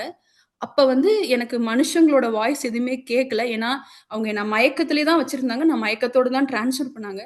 தேவன் ஒரு வார்த்தை சொன்னார். அது தேவன் தான் பேசுறாரு. எனக்கு இருதயத்துல இருந்து அந்த வார்த்தை வருது, வெளியில இருந்து அந்த வார்த்தை வரல. சவுண்டா எனக்கு கேக்குது. அந்த வார்த்தை அது ஒரு பெரிய டெஸ்டிமோனி. அது இனிமே அந்த டெஸ்டிமோனி வரப்போகுது. அதற்காக நான் கர்த்தரை ஸ்தோத்திரிக்கிறேன். அந்த வார்த்தையை சொல்லி ஆண்டவர் என்னை எழுப்புனாரு. எனக்கு ரொம்ப சந்தோஷமா இருந்தது. ஆனா அதுக்கப்புறம் நான் மறுபடியும் மயங்கிட்டேன். திருப்பி நான் எழுந்து அப்பதான் நான் மனுஷங்களோட பேசுறேன். என்னை வந்து ஒரு நர்ஸ் அட்டெண்டர் ஒருத்தவங்க இருந்தாங்க. ஆப்ரேஷன் எப்படிங்க நடந்ததுன்னு கேட்டேன். அவங்க வந்து, உனக்கு சூப்பரா ஒர்க் ஆகுது, பர்ஃபெக்டா உனக்குன்னே செஞ்ச கிட்னி மாதிரி இருக்கு, ரொம்ப நல்லா இருக்கு, நீ ரொம்ப நல்லா இருக்கம்மா அப்படின்னாரு. சந்தோஷத்தோட மறுபடியும் கண்ணை மூடி திருப்பி சாயந்தரம் 5 மணிக்கு எந்திரிச்சேன். என் கணவர் வந்து சேர்றதுக்கு எனக்கு 12:30க்கு ஆப்ரேஷன் முடிஞ்சது. இவர் 1:30க்கு தான் வந்தாரு. 11 மணி நேரம் வண்டி ஓட்டிட்டு 1:30க்கு தான் இவரால ரீச் பண்ண முடிஞ்சது. என்னை ரூம்ல வைக்கும்போது அவர் வந்தாரு. அப்படியே ஒரு பதட்டத்தோட என்னை பார்த்தாரு. ஆனாலும் நான் சிரிச்சுக்கிட்டே, நான் நல்லா இருக்கேன் அப்படின்னு சொன்னேன். டாக்டர் பின்னாடியே வந்தாங்க. வந்து என்கிட்ட சொன்ன வார்த்தை, உனக்கு கிட்னி ரொம்ப நல்லா வேலை பார்க்குதுமா, உனக்கு டயாலிசிஸ் இனிமே கிடையாது, நோ மோர் டயாலிசிஸ் அப்படின்னு சொன்னாங்க. கிட்டத்தட்ட இந்த 3 வருஷத்துல நான் 400ல இருந்து 450 டயாலிசிஸ் பண்ணியிருக்கேன். ஒரு டயாலிசிஸ் வந்து 4 மணி நேரம். என் கையை அசைக்க முடியாது, திரும்ப முடியாது. என்னுடைய ரத்தம் வெளியே போய் உள்ள வர்றதை நான் பார்க்கணும். மரண வேதனை, வலி, கண்ணீர், சுத்தி என்னை சுத்தி மரணம் இருக்கும். ஏன்னா எந்த டயாலிசிஸ் பேஷண்ட் எப்ப சாகுறாங்கன்னு தெரியாது. என் கண்ணுக்கு முன்னாடியே நிறைய பேர் மரிச்சு போயிருக்காங்க. அந்த மாதிரி ஒரு சூழ்நிலை. ஒரு நரகத்துக்குள்ள போயிட்டு போயிட்டு வர்ற அனுபவம் தான். அப்படி ஒரு இது. கிட்டத்தட்ட 400-450 டயாலிசிஸ்ல ஒரு தீங்கும் வராம தேவன் பாதுகாத்து, இனி உனக்கு டயாலிசிஸ் இல்லைன்னு சொல்ல வைக்கிற வரைக்கும் தேவன் என்னை இதுவரைக்கும் பாதுகாத்தாரு. அதுக்காக தேவனுக்கு நன்றி சொல்றேன். இது மாத்திரம் செய்யல தேவன். 3 நாள் கூட இல்ல, நான் விசாரிச்ச வரைக்கும் 1 மாசம் ஹாஸ்பிட்டல்ல வச்சிருப்பாங்க. இல்லாட்டினா குறைஞ்சது 3 வாரம், இல்ல குறைஞ்சது 2 வாரம். அதுக்கு கீழே யாரையும் அங்க இருந்து விட மாட்டாங்க. இந்தியால எல்லாம் சுத்தம். 1 மாசத்துக்கு மேல யாரையும் வெளியே விட மாட்டாங்க. ஆனா டாக்டர் வந்தாங்க, உனக்கு கிட்னி நல்லா வேலை பார்க்குது, ஒழுங்கா இங்க இருந்து எந்திச்சு ஓடிடு, 3 நாள் தான், இங்க இருக்க கூடாது அப்படின்னு சிரிச்சுக்கிட்டே டாக்டர் சொல்லிட்டு போயிட்டாங்க. அவங்க விளையாட்டுக்கு சொல்றாங்க நான் நினைச்சோம். ஆனா பார்த்தா உண்மைக்கே என்ன டிஸ்சார்ஜ் பண்றதுக்கு ப்ரொசீஜர் அன்னைக்கு மறுநாளே வந்துச்சு. எனக்கு சனிக்கிழமை சர்ஜரி நடந்தது. தேவன் கிருபையா இருக்கிறாருங்கிறது அதுலயும் தெரிஞ்சது. செவ்வாய்க்கிழமை என்னை டிஸ்சார்ஜ் பண்ணிட்டாங்க. வித்தின் 3 டேஸ்ல இவ்வளோ பெரிய சர்ஜரி முடிச்சு நான் வெளியே வந்தேன். இன்ன வரைக்கும் அதுல இருந்து 3 நாள் தான் நான் பெட்ல எங்க வீட்டுல படுத்திருந்தேன்.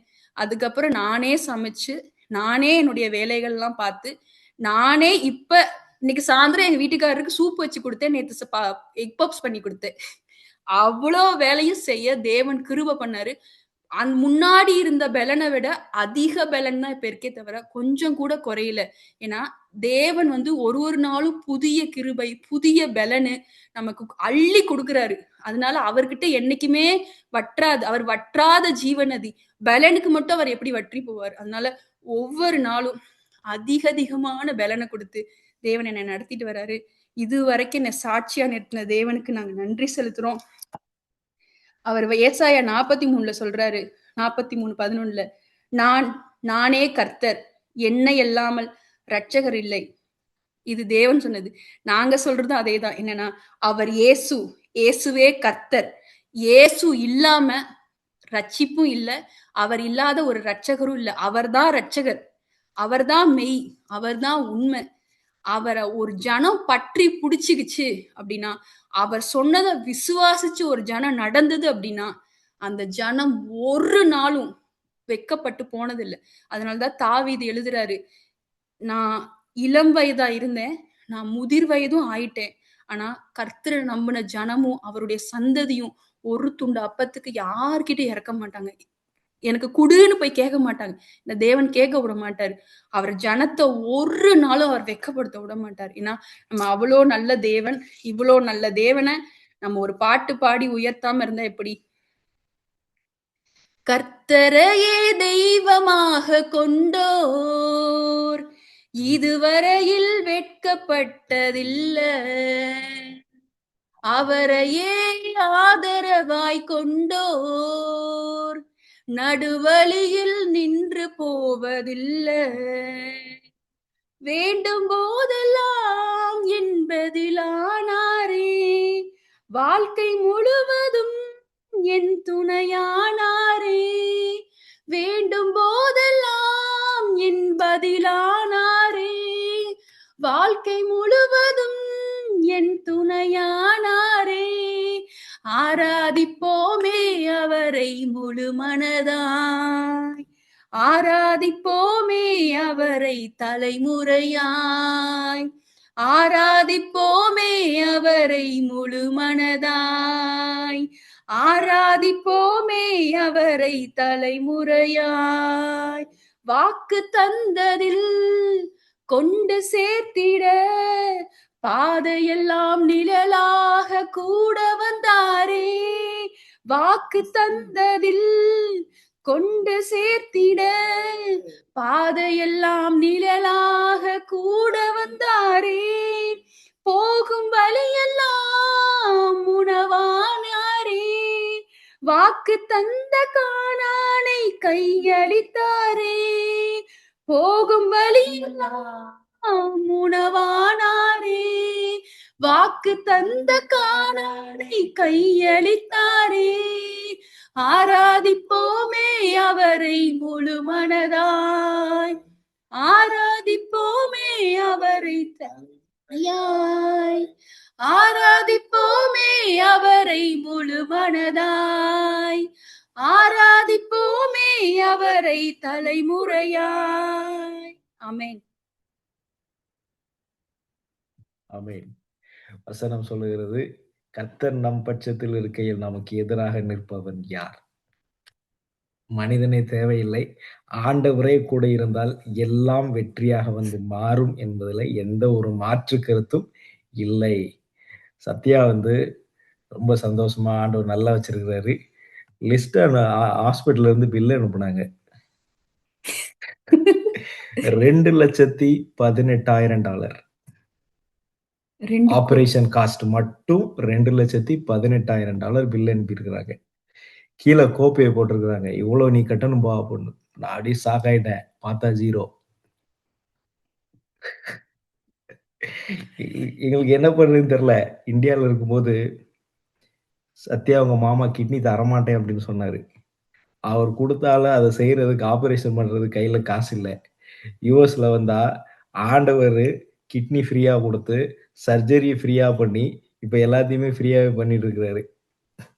நம்மளுடைய தேவன் எப்பொழுதுமே அவருடைய பிள்ளைகளுக்கு நன்மையை மாத்திரம் செய்கிறார். உபத்திரவங்களையும் போராட்டங்களையும் கஷ்டங்களையும் பார்த்து பயப்பட தேவையில்லை. அதிலிருந்து விடுதலை கொடுப்பதற்கு நம்மளுடைய தேவன் இன்றைக்கும் ஜீவித்துக் கொண்டிருக்கிறார். நாம் அவருடைய சாட்சிகளா இருக்கிறோம். கர்த்தர் இந்த சாட்சியை ஆசீர்வதிப்பாராக. Over to you brother. Hallelujah, hallelujah, hallelujah. Praise the Lord, praise the Lord, praise the Lord. கர்த்தருடைய பரிசுத்த நாமம் மகிமைப்படுவதாக. ஹalleluya. எத்தனை பேர் சந்தோஷமா இருக்கீங்க இந்த சாட்சியை கேட்டு? எத்தனை பேருக்குள்ளாக வந்து ஒரு விசுவாசம் வந்திருக்கு? எத்தனை பேருக்குள்ளாக உங்களுக்குள்ளாக ஒரு காரியம் ஓடிக்கொண்டிருக்குன்னு நினைக்கிறேன். ஓகே, உங்களுக்கு இதை செய்ய மாட்டார் ஆண்டவர்? கண்டிப்பாக நான் சொல்றேன் பாருங்க. ஓகே, அவர் நேற்றும் இன்றும் என்றும் மாறாத தேவன். இவங்க பொறுமையோடு காத்திருந்தாங்க. ஆண்டவர் என்ன நம்ம அநேக நேரத்தை வந்து அவசரப்படுறோம். நான் இன்னைக்கு இது பண்றேன், எனக்கு நாளைக்கே எனக்கு நடந்துடணும். அப்படி இல்ல. ஆண்டவருடைய நேரம் சொல்லி ஒண்ணு இருக்குல்ல, 2021. ஆனா அவங்க போன பாதைகள்ல எல்லாத்துலயும் அவங்க தனியா இல்ல, யார் அவங்க கூட இருந்தாரு?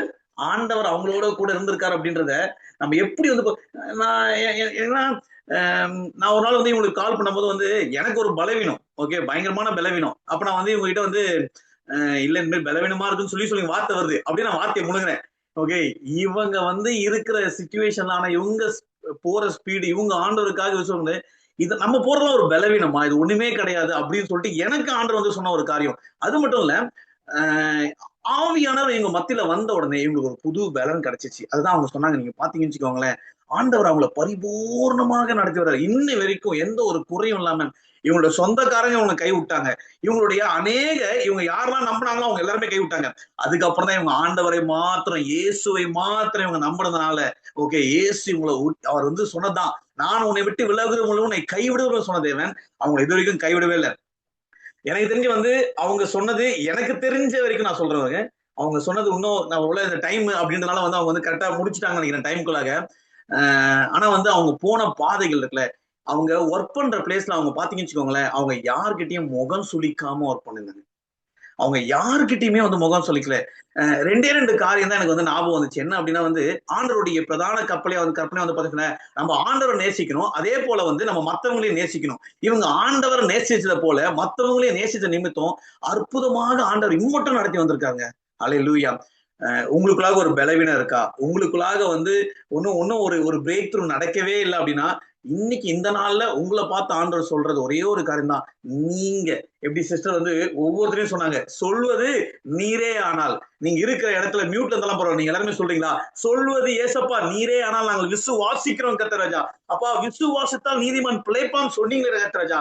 அப்பா, விசுவாசிக்கிறவளே பாக்கியவதை நீங்க சொன்னீங்க ராஜா அப்படின்னு சொல்லிட்டு நீங்க சொல்லுவீங்க. ஆனா கண்டிப்பாக உங்க முன்னாடி எப்பேற்பட்ட எரிகோ கோட்டை இருந்தாலுங்க, அதை உடைத்து போட அவர் வல்லவராக. நீங்க போய் யுத்தம் பண்ணணும் அவசியமே இல்லை. நீங்க போயிட்டு எதையும் உடைக்கணும் அவசியமே இல்லை. ஒன்னே ஒண்ணுதான் பண்ணும், என் அப்பா எனக்கு செய்வாரு. நான் என் பையனுக்கு ஏதாவது செய்யாம போகணாங்க. ஓகே, எவ்வளவு பார்த்து நான் செய்யணும் என் பையனுக்கு. அதே போலதான் ஓகே, நம்ம ஏசப்பா நமக்கு செய்யாம வேற யாருக்கு செய்யப்படாருங்க. இன்னொன்னு அடிக்கடி சொல்லுவானு, தீமையை நன்மையாக மாற்றுகிற தேவன். இவங்க வாழ்க்கையில ஒரு தீமை வந்திருக்கு, ஆனா அந்த தீமையை ஆண்டவர் எப்படி பண்ணிருக்காருன்னா நன்மையாக மாற்றிருக்காரு. உண்மையாகவே இவங்க வந்து இப்போ மட்டும் இவ்வளவு உற்சாகமா இல்ல. நான் சொல்றேன், நானு இவங்க காலையில எழுந்து, அதாவது 5 மணிக்கு காலையில டயாலிசிஸ் போனோம், 4 மணிக்கு வந்து பாத்தீங்கன்னு வச்சுக்கோங்களேன், இவங்க வந்து பாத்தீங்கன்னு வச்சுக்கோங்களேன் 4 மணிக்கு வந்து எழுந்துக்கணும். எழுந்து குளிச்சு ரெடியாகி அவங்க டயாலிசிஸ் போய், ஓகே, நாங்க போய் இந்த எங்க கூட வந்து நைட் எல்லாம் வந்து பேசியிருந்தாங்க. ஆனா காலையில நாங்க எழுந்துக்க மாட்டோம், இவங்க எழுந்து டயாலிசிஸ் போயிருப்பாங்க. ஒரு உற்சாகத்தின் ஆவி இவங்களுக்குள்ளாக இருந்ததுங்க. அந்த ஆவியானவரை ஏசப்பா இவங்களுக்குள்ளாக கொடுத்தாரு. அந்த ஏசப்பாவை இவங்க முழுமையாக, இங்க பாருங்க, ஆயிரத்துல ஒருத்தர்லாம் ஏசப்பா கிடையாது, அவர் ஒருத்தர் தான். அல்லேலூயா. எத்தனை பேர் அல்லேலூயா சொல்றீங்க? ஆயிரத்துல ஒருத்தர்லாம் அவர் கிடையாதுங்க, அவர் ஒருத்தர் தாங்க. அதனாலதான் அந்த வசனம் சொல்லுது, ஓகே, கர்த்தரே தெய்வங்க, அவரை தவிர வேற ஒரு தெய்வம் இல்லை அப்படின்னு சொல்லப்பட்டிருக்கு. அப்படின்னா நம்ம என்ன பண்ணோம்? அவரை மாத்திரம் பிடித்துக் கொள்ளுங்க, அவரை மாத்திரம் பிடித்துக்கணும். இன்னைக்கு உங்க நாள், உங்க நீங்க இருக்கிற இடத்துல, ஓகே, உங்களுடைய சூழ்நிலை எப்பேற்பட்ட சூழ்நிலையாக இருந்தாலும் ஒரு நிமிடம் நம்ம வந்து ஜெபிக்க போறோங்க. ஹல்லேலூயா, ஹல்லேலூயா. அதே போல சிஸ்டருக்காக நம்ம தொடர்ந்து ப்ரே பண்ண போறோம். அவங்க இருக்கிற இடத்துல ஒரு அசைவு ஆண்டவர் உண்டு பண்ண போறாரு, நான் விசுவாசிக்கிறேன். அதே போல வந்து பாத்தீங்கன்னு இன்னும் அவங்களுக்கு வந்து ஒரு சில செக்அப்லாம் அவங்க போயிட்டு இருக்காங்க. அதாவது சில பேர் வந்து பாத்தீங்கன்னு நான் பொறுமையா எல்லாமே முடிஞ்சதுக்கு அப்புறம் ஒரு டவுட் இருக்கும், ஒரு டவுட்டிங் ஸ்பிரிட் இருக்கும். நான் எல்லாத்தையும் முடிஞ்சதுக்கு அப்புறம் வந்து சாட்சி சொல்ல வரேன், நான் எல்லாத்தையும் அவங்க வந்து பாத்தீங்கன்னா ஆண்டவர் எங்களுக்கு செஞ்ச நன்மையை நாங்க சொல்றோம் அப்படின்னு சொல்லிட்டு இன்னும் ஒரு சில சாட்சிகள் வரப்போகுது. அதை சிஸ்டர் ஆல்ரெடி உங்களுக்கு சொல்லியிருக்காங்க. வருகிற நாட்கள்ல நம்ம கேட்போம். நானே ஒரு காரியத்தை எதிர்பார்த்து கொண்டிருக்கேன், 2 காரியத்தை எதிர்பார்த்து கொண்டிருக்கேன். அந்த காரியம் கூடிய சீக்கிரம் நடக்க போகுது. நான் விசுவாசிக்கிறேன். லாஸ்ட் டைம் இவங்க சாட்சி சொல்லும்போது நான் சொன்னேன், சீக்கிரமாக நீங்க இந்த சாட்சியை சொல்லுவீங்க அப்படின்னு சொல்லிட்டு, இன்னைக்கு நான் அதே விசுவாசத்தை சொல்றேன். சீக்கிரமாக அவங்க அந்த 2 சாட்சியும் சொல்லுவாங்க. இன்னும் அநேக சாட்சிகள் அவங்க சொல்லுவாங்க நம்ம மத்தியில அப்படின்னு சொல்லிட்டு நான் விசுவாசிக்கிறேன். கர்த்தர் செய்த நன்மைகளை நம்ம மத்தவங்களுக்கு சொல்றது இல்லைங்க, அது நமக்கு ஒரு பலத்தை கொடுக்கும். கேட்கிறவங்களுக்கு பயங்கர ஒரு விசுவாசத்தை பெருக பண்ணும். ஏன் அப்படின்னா, நம்ம இந்த சாட்சியின் வசனத்தினாலதான் நம்ம பிசாசை நம்ம ஜெயிக்க முடியுங்க. அதே போல நம்ம ஒரு சில காரியங்களுக்காக நம்ம ஜெபிக்க போறோம், சிஸ்டருக்காக ஜெபிக்க போறோம். அதே போல அடுத்த வாரம் பாத்தீங்கன்னு வச்சுக்கோங்களேன், இதோட கண்டினியூஷனா நம்ம டேவிட் பிரதர் ஒருத்தர் இருக்காரு. ஓகே, அவர் பாத்தீங்கன்னா லாஸ்ட் டைம் நம்ம முன்னாடி வந்திருக்காரு. எப்படின்னா எலியாவுடைய ஸ்டோரி நீங்க காகத்தை கொண்டு போஷித்தார்ல, அதை நம்ம கிட்ட சொன்னாரு. அவங்க வாழ்க்கையில நடந்தது. ஓகே, எப்படி அநேக பிள்ளைகளை அவங்களுக்கு கொடுத்து அவங்கள எப்படி வழி நடத்துறாங்க அப்படின்னு சொல்லிட்டு அவர் நம்ம மத்தியில வரப்போறாரு. அநேக சாட்சிகள், அவங்க கிட்ட சாட்சிகளுக்கு பங்கே இல்லை, அநேக சாட்சிகள் இருக்கு. அந்த சாட்சிகள் எல்லாவற்றையும் அவங்க சொல்ல போறாங்க. அதையும் நம்ம கேட்க இருக்கோம். ஒரு முக்கியமான ஜெப குறிப்புகளை நான் சொல்றேன். நானு நம்ம மத்தியில இணைந்திருக்க சுதா சிஸ்டர், அவங்களுக்காக ஜெபிக்க போறோம், அவங்களுடைய கைக்காக ஜெபிக்க போறோம். அதே போல பாத்தீங்கன்னா பிரகாஷ் பிரதர், ஓகே, ஆண்டவரா பார்த்து நம்மளுக்காக அனுப்புனாரு, அவங்களுடைய அம்மாக்காக நம்ம ஜெபிக்க போறோம். ராதிகா சிஸ்டருடைய மகள் நம்ம அண்ணாளுக்காக நம்ம ஜெபித்து கொண்டிருக்கோம். கூடிய சீக்கிரம் அந்த குட்டி சாட்சி சொல்ல போது நான் விசுவாசிக்கிறேன் நாடு. அதுக்கப்புறம் தேவி ஆண்டியோட ஈலிங்காக நம்ம ஜெபித்து கொண்டிருக்கோம். இன்னும் அநேக காரியங்களுக்காக நம்ம ஜெபித்து கொண்டிருக்கோம். நம்ம தொடர்ந்து ஜெபிப்போம். இந்த மீட்டிங் இதே டைம்ல தான் நடக்கும். இதே லிங்க் தான். இந்த லிங்க் மாறவே மாறாது. சோ உங்களுக்கு டைம் இருந்துச்சுன்னா, உங்களுக்கு ஆண்டவர் உங்களோட கூட பேசுறான்னு நீங்க நினைச்சீங்க அப்படின்னா, இந்த மீட்டிங்ல நீங்க கலந்து கொள்ளுங்க. மத்தவங்களுக்கு இதை சொல்லுங்க. கர்த்தர் உங்களை ஆசீர்வதிப்பாரு. அதே போல இந்த மீட்டிங் லிங்கை நான் முடிஞ்சதுக்கு அப்புறமேட்டு நான் எல்லாருக்கும் அனுப்புவேன். யாரெல்லாம் பலவீனமாக இருக்காங்களோ, நம்ம ஊர்ல அநேக லேடிஸ் நான் பாக்குறேன் நானு. ஓகே, இது வலிக்குது, அது வலிக்குது, இப்படி இருக்கு, அப்படி இருக்கு, ரொம்ப அநேக ஜென்ஸும் பாக்குறேன். ஒரு சின்ன சின்ன ஒரு வலிக்கெல்லாம் நம்ம சோர்ந்து போயிடுறோம்ல. 3 நாள் டயாலிசிஸ்ங்க. ஓகே, அவங்க ஆபீஸ்ல அவங்க வேலை செய்யற இடத்துல, ஓகே, இன்னும் இப்படி சொல்றேன் பாருங்களேன், அங்க ஒரு இந்தியன் கிராசரி, இன்னும் தமிழ்ல சொல்லணும் அப்படின்னா மளிகை கடையில அவங்க வேலை செஞ்சாங்க. எப்படி தெரியுமா? மூட்டைய தூக்குனாங்க அவங்க. அதுக்கெல்லாம் எப்படிங்க பலம் வந்துருச்சு அப்படின்னா, ஏதோ ஆண்டவர் ஜீபூபாம் போட்டு விடல, அவங்க அதை விசுவாசத்துல பெற்றுக்கொண்டாங்க. ஆண்டவரை விசுவாசிக்கிறத நிமித்தம் ஆண்டவர் பெரிதான காரியத்தை அவங்க வாழ்க்கையில செஞ்சிருக்காங்க. அந்த விசுவாசத்தோட உங்களுக்குள்ளாக ஒரு பலவீனம் இருக்கும் அப்படின்னா, அந்த பலவீனத்துக்காக நம்ம இப்ப ஜெபிக்க போறோம். நான் விசுவாசிக்கிறேன், உங்க சரீரத்துல எங்க ஒரு பலவீனம் இருக்கோ அந்த இடத்துல நீங்க கைகளை வைத்துக் கொள்ளுங்க. நம்ம பிரேயர் பண்ணும்போது கர்த்தர் பெரிதான காரியங்களை செய்ய போறான்னு நான் விசுவாசிக்கிறேன். அல்லேலூயா. எங்களை அதிகமாக நேசிக்கிற எங்க நல்ல தகப்பனே அப்பா கர்த்தர் ராஜா, இதோ இந்த நாளுக்காக, இந்த நேரத்திற்காக உமக்கு நன்றி செலுத்துறோம். சொல்லப்பட்ட சாட்சிக்காக நன்றி செலுத்துறோம். சிஸ்டருடைய அப்பா கர்த்தர் ராஜா, முகத்தை அப்பா பொழிய செய்திருக்கீங்க ராஜா. அப்பா கர்த்தர் ராஜா, வெளிச்சமாக நீங்க ஆக்கி கொண்டிருக்கீங்க ராஜா. அதற்காக உமக்கு நன்றி செலுத்துறோம். அவங்களுக்கு இம்மட்டும் கொடுத்த பலத்திற்காக நன்றி செலுத்துறேன் கர்த்தர் ராஜா. இனியும் கொடுக்க போற அப்பா பலத்திற்காக நன்றி செலுத்துறேன் கர்த்தர் ராஜா. விசேஷமாக அப்பா கர்த்தர் ராஜா, நினைப்பதற்கும் வேண்டுவதற்கும் மிகவும் அதிகமாக, எப்படி நினைப்பதற்கும் வேண்டுவதற்கும் மிகவும் அதிகமாக செய்கிற தேவன் அப்பா, நீங்க இவங்க வாழ்க்கையில இருப்பதனால ராஜா உமக்கு நன்றி செலுத்துறோம். இனி அப்பா இருக்கிற எல்லா செக்கப்பையும் உங்க கருத்துல ஒப்பு கொடுக்குற ராஜா. அடுத்து ராஜா, அவங்க வாழ்க்கை நீங்க செய்ய இருக்க காரியத்தை குறித்து ராஜா, அவங்க விசுவாசித்துக் கொண்டிருக்கிறது நீங்க அறிந்திருக்கீங்க ராஜா. சொல்வது நீரே ஆனால், சொல்வது நீரே ஆனால் விசுவாசிக்கிறது சொல்லிருக்காங்க ராஜா. அவங்க விசுவாசிக்கிறத நீங்க அறிந்திருக்கீங்க ராஜா. இதோ அந்த காரியங்கள் எல்லாம் ஆம் என்றும் ஆமேன் என்றும் அப்பா நடைபெற போவதற்காக உமக்கு நன்றி செலுத்துறேன் ராஜா. அப்பா அப்படியாக ராஜா, இந்த நாள்ல ராஜா இணைந்து இருக்கிற ஒவ்வொருக்காக ஜெபிக்கிறேன் ராஜா. அப்பா, யாரெல்லாம் உங்க சரீரத்துல ஒரு பலவீனம் இருக்கு, இன்னும் வாழ்க்கையில ஒரு அப்பா ஒரு பிடிப்பு இல்லாம இருக்கு, அல்லேலூயா அப்பா கர்த்தர் ராஜா, யாருங்க உண்மையான கடவுள் அப்படின்னு சொல்லிட்டு அலைந்து கொண்டு ஓடுறது அப்பா நீங்க பார்த்திருக்கீங்க ராஜா. இதோ ராஜா அப்பா கர்த்தர் ராஜா, நீரே நீரே நீரே கர்த்தர் ஒருவரே தெய்வம் கர்த்தர் ராஜா. உண்மை அன்றி வேற ஒருவருமே இல்ல ராஜா. அப்பா, உங்களுக்கும் எங்களுக்கும் நடுவுல எந்த ஒரு மீடியேட்டரும் கிடையாது கர்த்தர் ராஜா. அப்பா கர்த்தர் ராஜா, திரையை நீங்க கிழிச்சிருக்கீங்க கர்த்தர் ராஜா. அதற்காக உமக்கு நன்றி செலுத்துறேன். விசேஷமாக அப்பா கர்த்தர் ராஜா, சுதா சிஸ்டருக்காக ஜெபிக்கிறேன். அவங்க கைகள்ல இருக்க அந்த பலவீனங்கள், சரீரத்துல இருக்கிற பலவீனங்கள் இப்பொழுது நீங்கி போகட்டும் கர்த்தர் ராஜா. அப்பா கர்த்தர் ராஜா, அப்பா கர்த்தர் ராஜா, அப்பா மகளே ராஜா, அப்பா நீங்க ஒரு விடுவு காலத்தை கொடுங்க கர்த்தர் ராஜா. அப்பா அவங்களை பயப்படுற காரியம் அவங்களுக்கு நேராடாத படிக்க ராஜா. அப்பா அவங்களை அப்பா கர்த்தர் ராஜா நீங்க வழிநடத்த போவதற்காக ராஜா, விசுவாசத்தை கூட்டி கொடுப்பதற்காக உமக்கு நன்றி செலுத்துறேன் கர்த்தர் ராஜா. அப்பா அப்படியாக கர்த்தர் ராஜா, பிரகாஷ் புத்தர் அம்மாக்காக ஜெபிக்கிறேன் கர்த்தர் ராஜா. அப்பா கர்த்தர் ராஜா, செத்த ரத்த நாணங்கள் உயிர்ப்பிக்கட்டும் இயேசுவின் நாம நாமத்துல ராஜா. அம்மாக்கு அப்பா அங்க வெயிட் பண்ணி கொண்டிருக்க அப்பா அந்த ரிசல்ட் ராஜா நீங்க சாதகமாக கொடுத்ததற்காக உமக்கு நன்றி செலுத்துறோம். அதை நாங்கள் விசுவாசிக்கிறோம் கர்த்தராஜா. அப்பா ராதிகா சிஸ்டருடைய மகள் அண்ணாளுக்காக ஜெபிக்கிறோம் கர்த்தராஜா. அந்த சிறு குழந்தை உங்க கருத்துல ஒப்பு கொடுக்கிறோம். அந்த மகளை நீங்க ஆல்ரெடி சுகப்படுத்திட்டு சொல்லிருக்கீங்க ராஜா. அப்பா கர்த்தரா டாக்டருடைய வாயில இருந்து எந்த ஒரு அப்பா பயமான வார்த்தையும் வராதபடிக்கு வேலி அடைக்கிறேன் இயேசுவின் நாமத்துல. தேவி ஆண்டிக்காக ஜெபிக்கிறேன். தேவி ஆண்டியோட அப்பா கர்த்தராஜா சரீரத்துல செயலற்று இருக்கிற அப்பா அந்த பகுதிகள் அப்பா மீண்டும் செயல் வரட்டும் இயேசுவின் நாமத்துல. எங்க மத்தியில நீங்க கொண்டு வந்து சாட்சியாக நீங்க நிப்பாட்ட போவதற்காக உமக்கு நன்றி செலுத்துறோம். ஓ ஹல்லேலூயா. தேவனால கூடாத காரியம் ஒன்றுமே இல்ல ராஜா.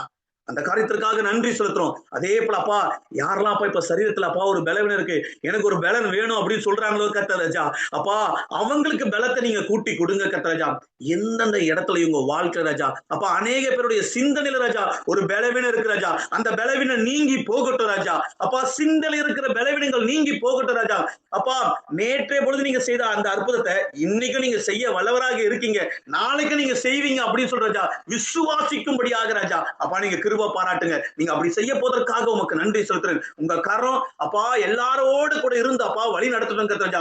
விசேஷமாக அப்பா கர்த்தராஜா எங்க மத்தியில வந்து அப்பா சாட்சியை பகிர்ந்து கொண்டு அப்பா சத்தியாசிற்றமோடு அப்பா கூட இருப்பதற்காக பிரதரோடு கூட இருப்பதற்காக ராஜா அப்பா உமக்கு நன்றி செலுத்துறோம். உங்க கரம் எங்களோடு கூட இருக்கட்டும் கர்த்தராஜா. அப்பா அதே போல ராஜா குடும்பத்தின் நிமித்தம் அப்பா கர்த்தராஜா அநேக பேர் ராஜா அப்பா ஒரு போராட்டத்துக்குள்ளாக போய் கொண்டிருக்காங்க அப்பா.